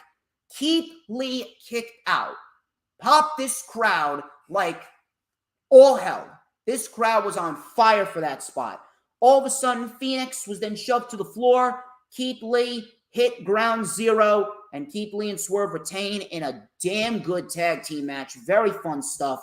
After the words, the Acclaimed came out, and Caster told Swerve that he'll beat his ass if he ever interrupts him again. Next week at Grand Slam, the Acclaimed become World Tag Team Champions because everyone loves the Acclaimed. Now, scissor me, daddy ass. I don't know why. I don't know how. But the Acclaimed and Billy Gunn have somehow become the most overact on AEW. They may be the most overact in the entire wrestling industry right now, minus MJF. I don't understand how, I don't understand why, but whatever it is, whatever odd type of vibe it is, regardless of if it just came out of nowhere or it doesn't make any sense, I mean, holy shit, it works. It works. And I do believe that next week we will see new World Tag Team Champions. I feel it. I just feel it. I do believe we will see new World Tag Team Champions. And you know what? I can't fucking wait for it. I think it's going to be great. Pac was in the back ranting to Alex Marvez. All of a sudden, out of nowhere, Orange Cassidy came out with a orange punch. And he goes, double champion, not for long. So next week we are getting Pac and Mr. Orange Cassidy. It's for the All-Atlantic Championship. We have 5 world title matches, 5 championship matches next week for Grand Slam. It's going to be a good one, really. Women's tag team match, Serena Deeb and Britt Baker versus Toni Storm and Athena. This was a decent match, but the shenanigans after the match, fucking stupid. We're going to talk about that. So the baby faces were in early control. We had an assisted code breaker by Athena for a 2. Serena Deeb then chopped out Athena's leg. Coming back from commercial, we had a tag to Storm, drop kick to Britt. We had a hip attack miss, tornado DDT to Britt to the floor. We had a sling blade by Britt, tag to Deeb, tag to Athena, strike after strike. Serena with an armbar to Athena. Athena came back with a Meteora, crossbody by Toni Storm. Athena then reversed it into a single leg crab. We had a super kick to Athena by Britt, jackknife pin. Athena broke it up. Athena then was sent into the steps. Toni Storm was sent headfirst into a chair by Serena Deeb behind the referee's back, and Serena Deeb pins the interim AEW Women's World Champion. I don't know fucking why. This should not have happened. I don't understand why Toni Storm needed to take a loss here. I understand that you want to keep Athena looking strong after what happened with Jade, and she laid down for Jade, but I mean, at the end of it, Athena should have taken the win here. And on top of that, afterwards was okay. Afterwards, Britt Baker attacked her with a curb stomp. Jamie Hayter then came out and she hit Storm with a chair, and she eyed Britt Baker like, I'm watching you, but obviously they're still not on good terms. So after this, we get a fatal 4-way announced for Grand Slam. Why do we have this fatal 4-way announced? Listen, is it going to be a great match? You're damn fucking right it's going to be a great match. Is it going to add a lot to Grand Slam? Yes, it does add to Grand Slam. But at the end of the fucking day, I don't understand why exactly we needed, why we needed to have Toni Storm lose only to set up a fatal 4-way. Realistically, it should just be Serena Deeb. You were better off having Serena Deeb beat Athena and then giving us Deeb versus Toni Storm one-on-one next week. Or are we going to have Toni Storm retain by not pinning Serena Deeb, and are we going to get a match one-on-one with Deeb and Storm at Battle of the Belts, part number 4? Maybe, I don't know. We'll have to wait and see, but this entire thing, this entire ordeal, the creative booking of this match was absolute shit. No need for Toni Storm to take a loss. No need to book the fatal 4-way no matter how great it's going to be. What did Athena and Britt Baker do to deserve a title opportunity? They lost. Now, Britt Baker's not winning. She's going into a program with Jamie Hayter, but I mean, it's fucking stupid. It's fucking stupid as to why they are even getting this opportunity. It should just be one-on-one between Storm and Deeb. Stupid. Main event. Chris Jericho and Bryan Danielson, AEW Tournament of Champions semifinals. This was excellent. Better than their match at All Out, mainly because of the crowd reaction. So Bryan came in with a wrecking ball drop kick and a diving knee off of the apron. We had a drop kick off the top rope by Bryan and a diving headbutt to the back of the neck of Lionheart Chris Jericho. All of a sudden, Jericho came back with a released German suplex, triangle drop kick, and Jericho is in control. Diving axe handle to the floor by Jericho. Coming back from commercial, we had a German suplex to Jericho for a 2. Counter mutilation by Bryan. Jericho got free. Chop after chop after chop. Bryan hit the Busaiku knee, but Bryan could not make the cover.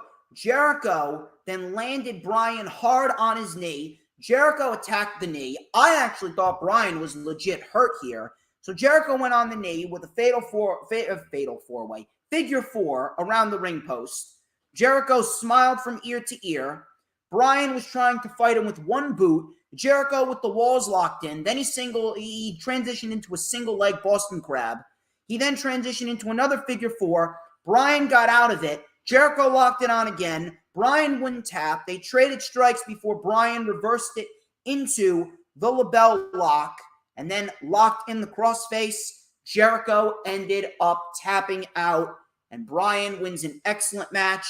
Afterwards, Moxley came out and shook Bryan's hand. This was excellent. Excellent show. Next week, we got Claudio and Jericho, world title for Ring of Honor. Fatal 4-Way for the women's title. Pac and Orange Cassidy, All-Atlantic title. Swerve in Our Glory and the Acclaim, tag team titles. And then we got the AEW World Heavyweight title match. It's going to be great. It's going to be great. It's going to be fucking awesome. Hope you guys are having a good time. We got 2 more shows to go over. It's actually going pretty quick, this stream. Don't know why. I guess I'm just operating at a fast pace today. But regardless of that, let's talk about SmackDown. Logan Paul kicked off the show. Listen. SmackDown was not bad. It wasn't a bad show. We actually got some damn good wrestling on it.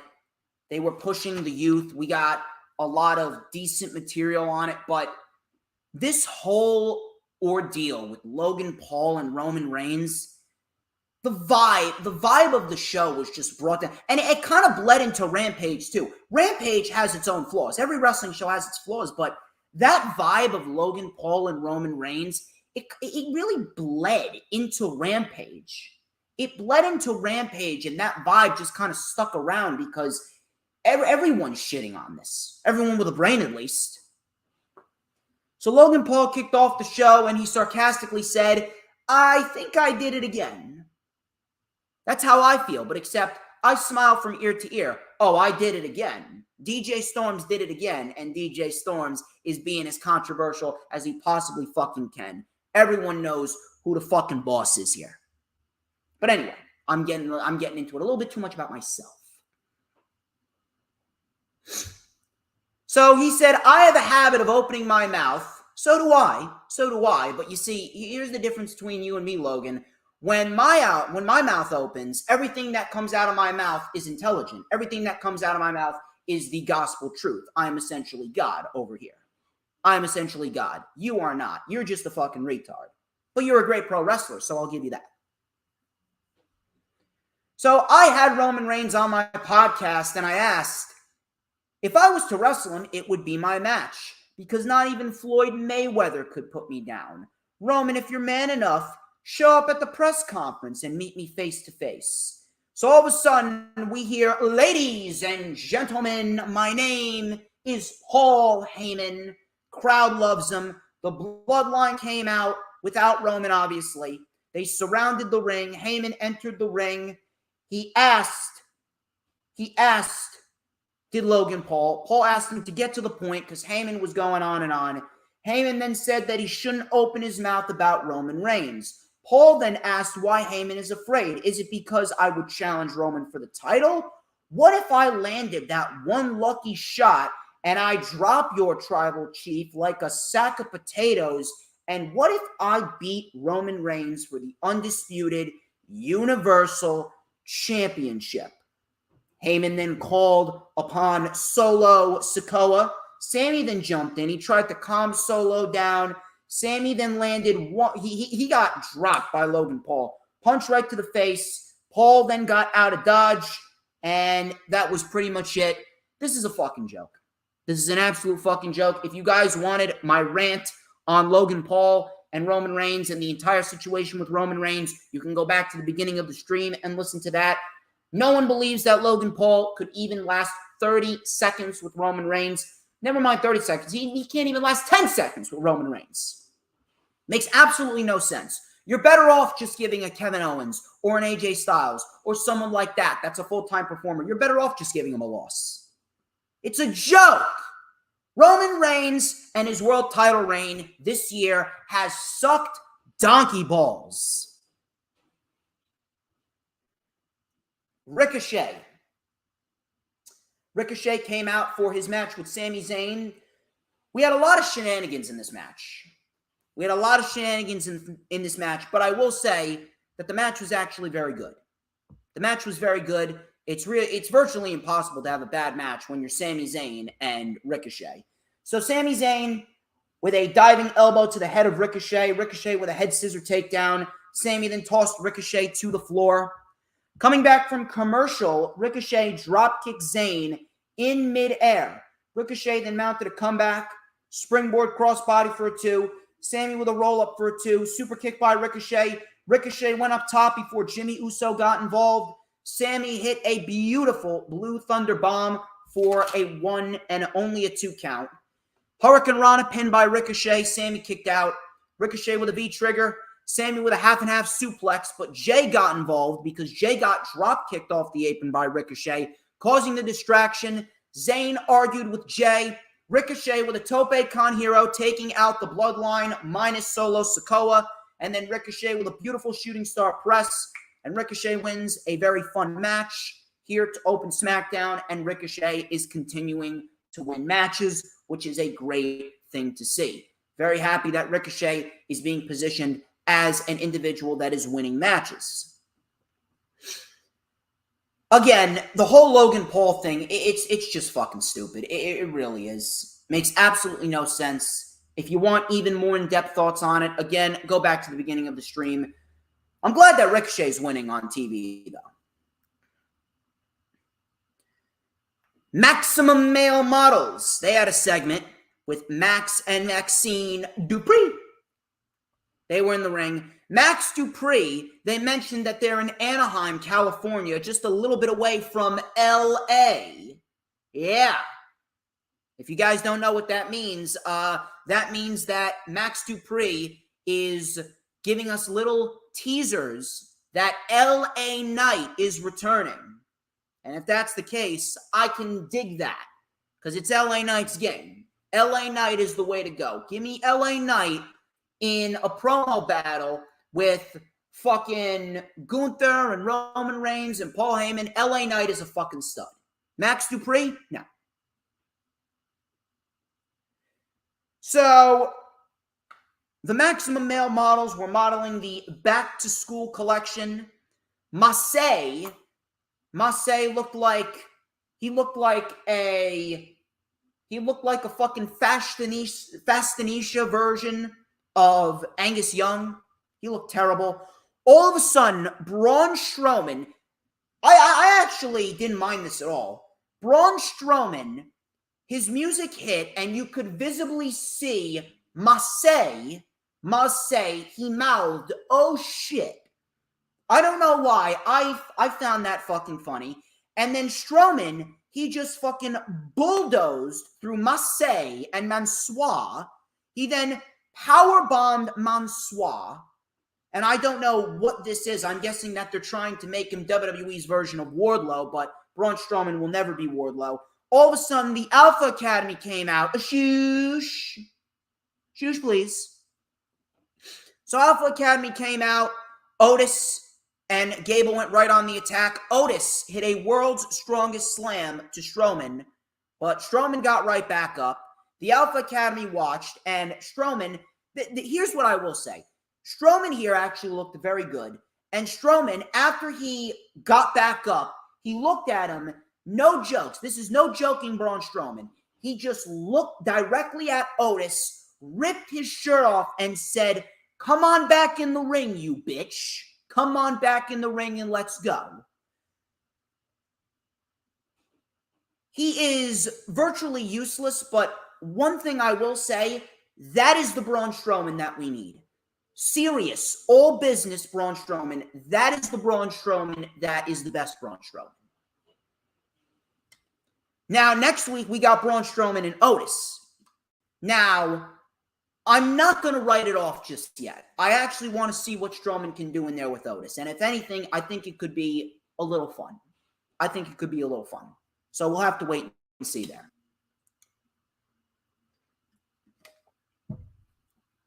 We had Damage Control. Damage Control coming out for a segment. Bailey acting all giddy. A ding-dong, hello.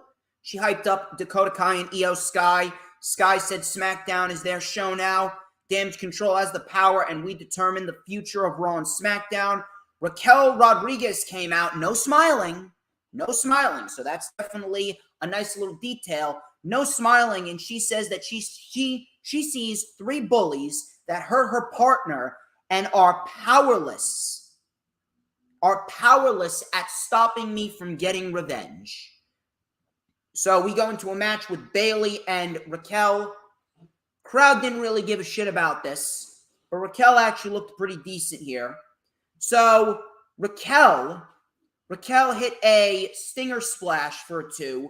Bayley then took over with a stun gun on the ropes. Bayley then worked on Rodriguez's leg.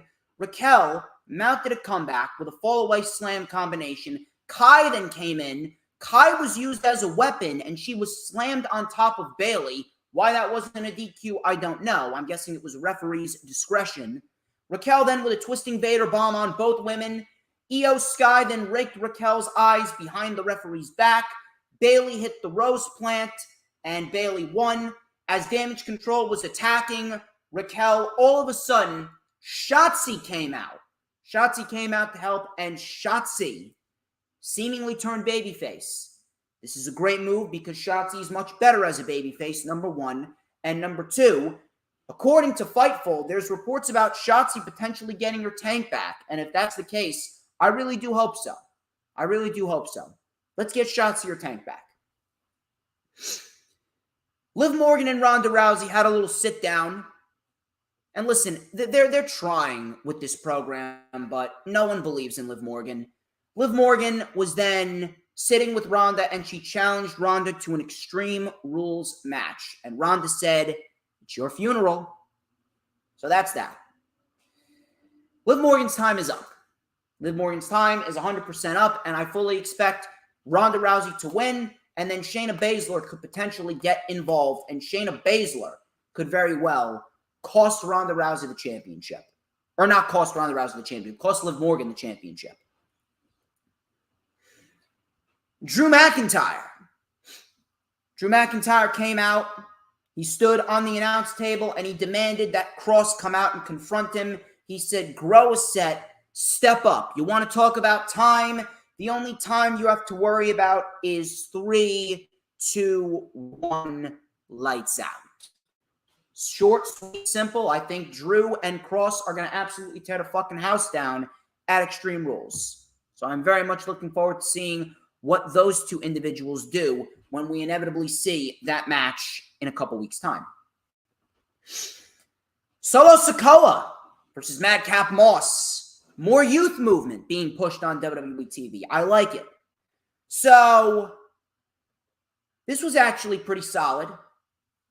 Moss brought the intensity. He really matched up that intensity with Solo Sikoa, which I very much appreciate. Sammy was actually invited to go out to the ring with Solo, so that was pretty interesting. Seems as though everyone but Jey Uso is on Sami Zayn's side here. Interesting. So, we got Solo Sikoa versus Madcap Moss, NXT North American Championship. The one thing that I love about this is NXT is now being showcased on the main roster. That is a great thing to see. It's a sign of great change. Keep doing that shit. I like that. So Solo was in control early. Moss then with a nice shoulder tackle. Solo then came back with a spinning heel kick. Moss was worn down. Nice belly to belly by Solo. Hip attack in the corner. Moss came back with a chop block. Moss then with a wicked fucking lariat. This was a fucking intense lariat here. Nice flapjack. Spear in the corner, and a back suplex side slam for a 2. Solo then with a headbutt and a Samoan drop. That got a 2. Fall away slam by Moss. Sammy was able to save Solo Sikoa. Moss then went after Sammy before Solo caught him with a super kick, and then the Uranagi, which I believe he calls the Solo shot. And that was that. Solo Sikoa retains the NXT North American Championship in a solid little match with Madcap Moss. Really nothing to go back and rewatch, but the youth movement is definitely strong on SmackDown, which I appreciate. Roman Reigns. Roman Reigns will be returning next week, as well as Braun Strowman versus Otis. Otis of the Alpha Academy. Braun Strowman next week should be a fun little match if they want it to be. We'll see how much Braun Strowman has really improved. Tag team match. Tag team match. Hit Row, New Day, Brawling Brutes, and Imperium. This was awesome. This was a fucking awesome match. Really solid stuff right here. And new teams and new faces are being pushed into the spotlight. Very much enjoyed this. So bodies were flying everywhere early on.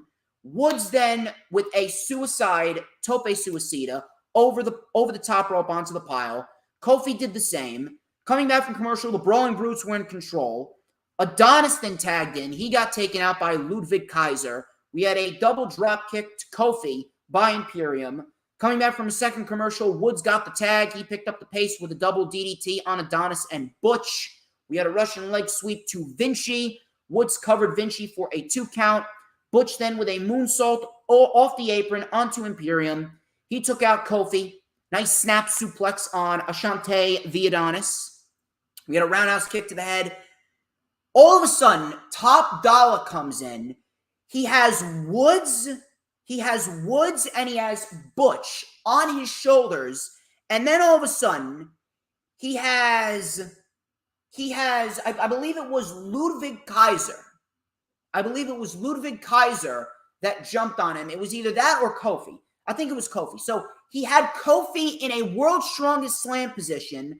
Butch was on top of him, and then under Butch was Woods. He carried around 3 men. Top Dollar carried around 3 men at the same fucking time. This was actually pretty fucking impressive, and he dropped them. Holland then with something even more impressive. He did an Alabama slam to Top Dollar. And he got him up, and it wasn't a weak-looking Alabama slam either. It was fucking impactful. So props to Holland. Holland is deceptively strong. Woods and Adonis then mixed it up. We had a suicide dive sending Top Dollar over the table. All of a sudden, we had a splash by Kofi. Butch was able to save the match. We had the Imperium Bomb. Ridge Holland tagged in.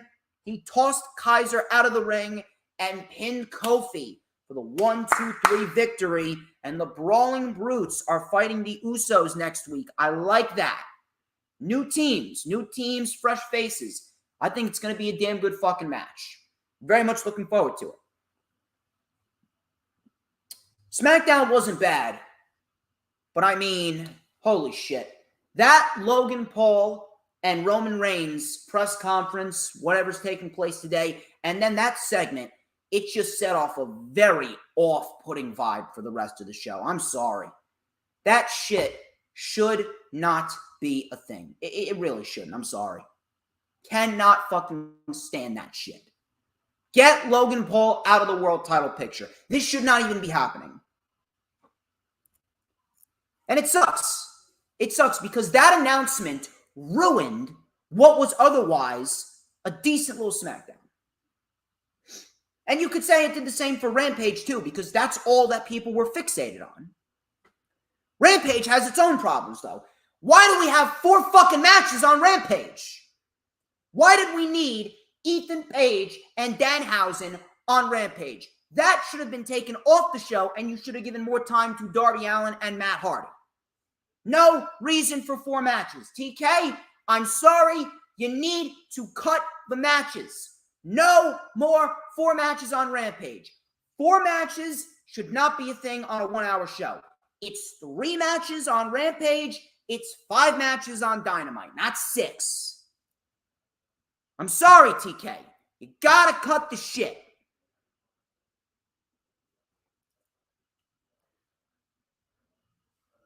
Now, Rampage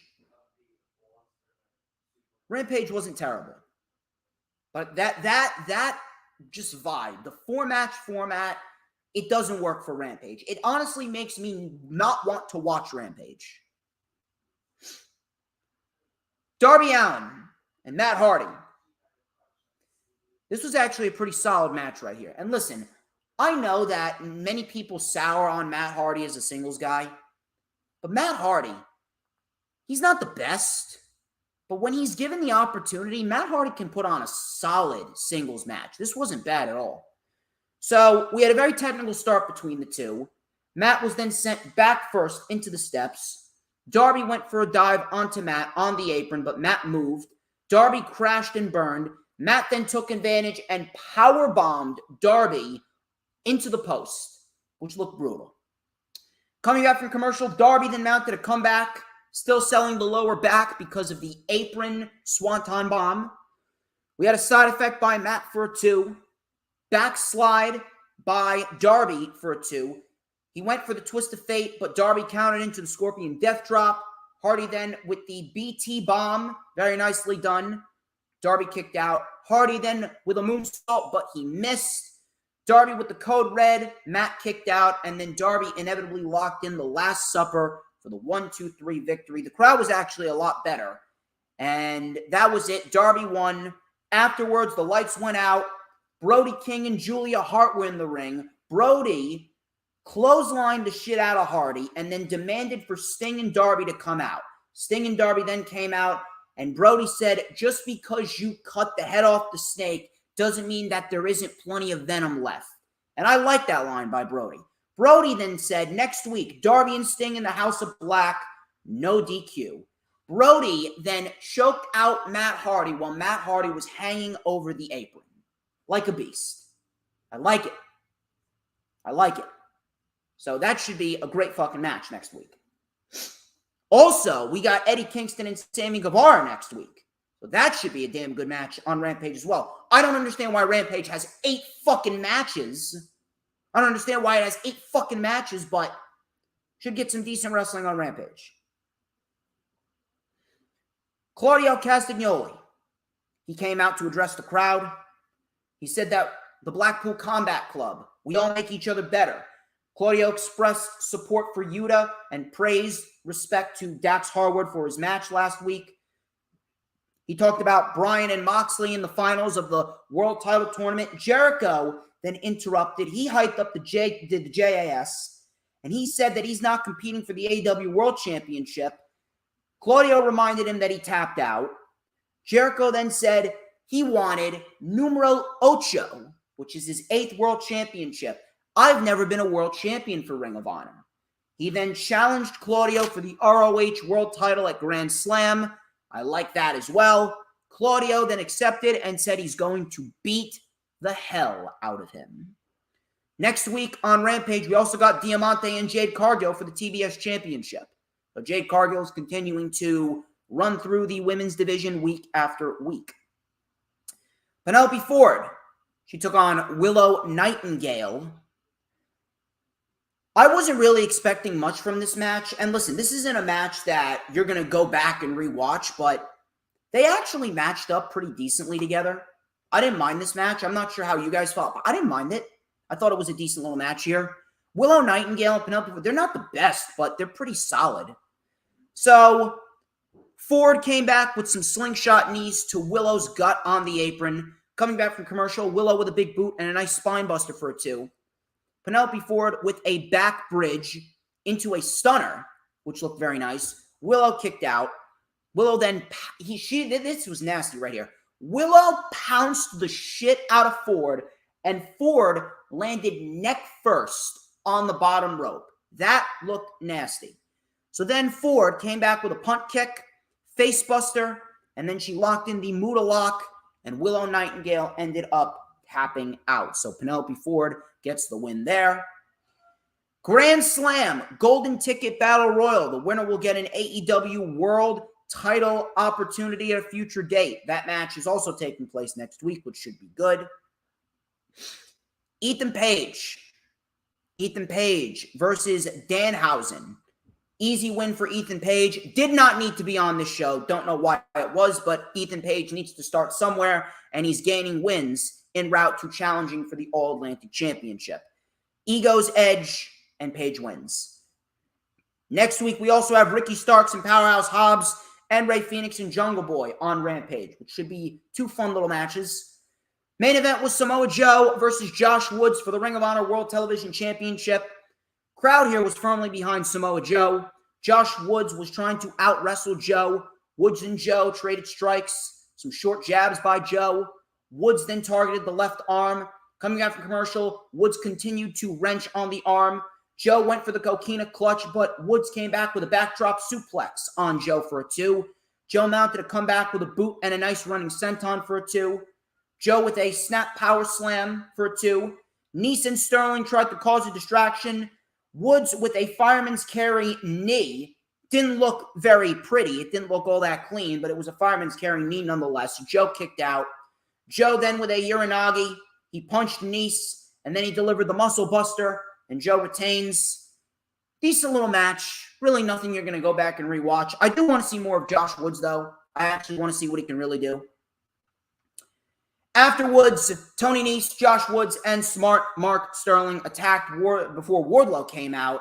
And now next week, we got Wardlow and Samoa Joe versus Tony Nese and Smart Mark Sterling.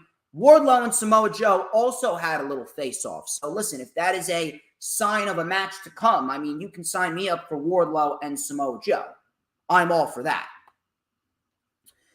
That was Rampage. Really nothing all that eventful. Wasn't terrible. Rampage is never a bad show, but nothing eventful at all. Nevertheless, people, that wraps up this edition of the Lightning Flash Update. I'd like to thank each and every single one of you who tuned into this video. Do not forget to like, comment, and subscribe. Please check out all the links in the description. Go to Grand Slam. I'll be there. Go to ISPW, King of ISPW Tournament in Totowa. I will be there as well. Next week, I'm going on Top Rope Squishy's channel on September 22nd at 7:15 p.m. Eastern Time for none other than the official Grand Slam review with Top Rope Squishy. It's going to be fun. And ladies and gentlemen, that wraps up this edition of the LFU. I'm DJ Storms. This has been the LFU. I hope you guys have a wonderful weekend. I will be catching you next week. Next week's a busy week for the brand. But remember, people, there's one thing that everyone needs to know. Everybody needs to know the question, the answer to this question. It is quite simple. I want you guys to tell me, who runs the IWC? Who runs the IWC?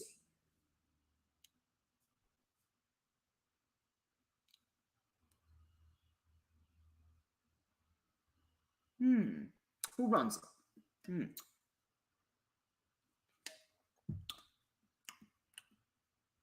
Who runs it? Who runs it? I don't see anyone in the chat commenting on who runs it, so I guess I'll have to tell you myself. I'll tell you who runs it. Who? Well, DJ motherfucking Storms. Don't you forget it. I'll catch y'all next week.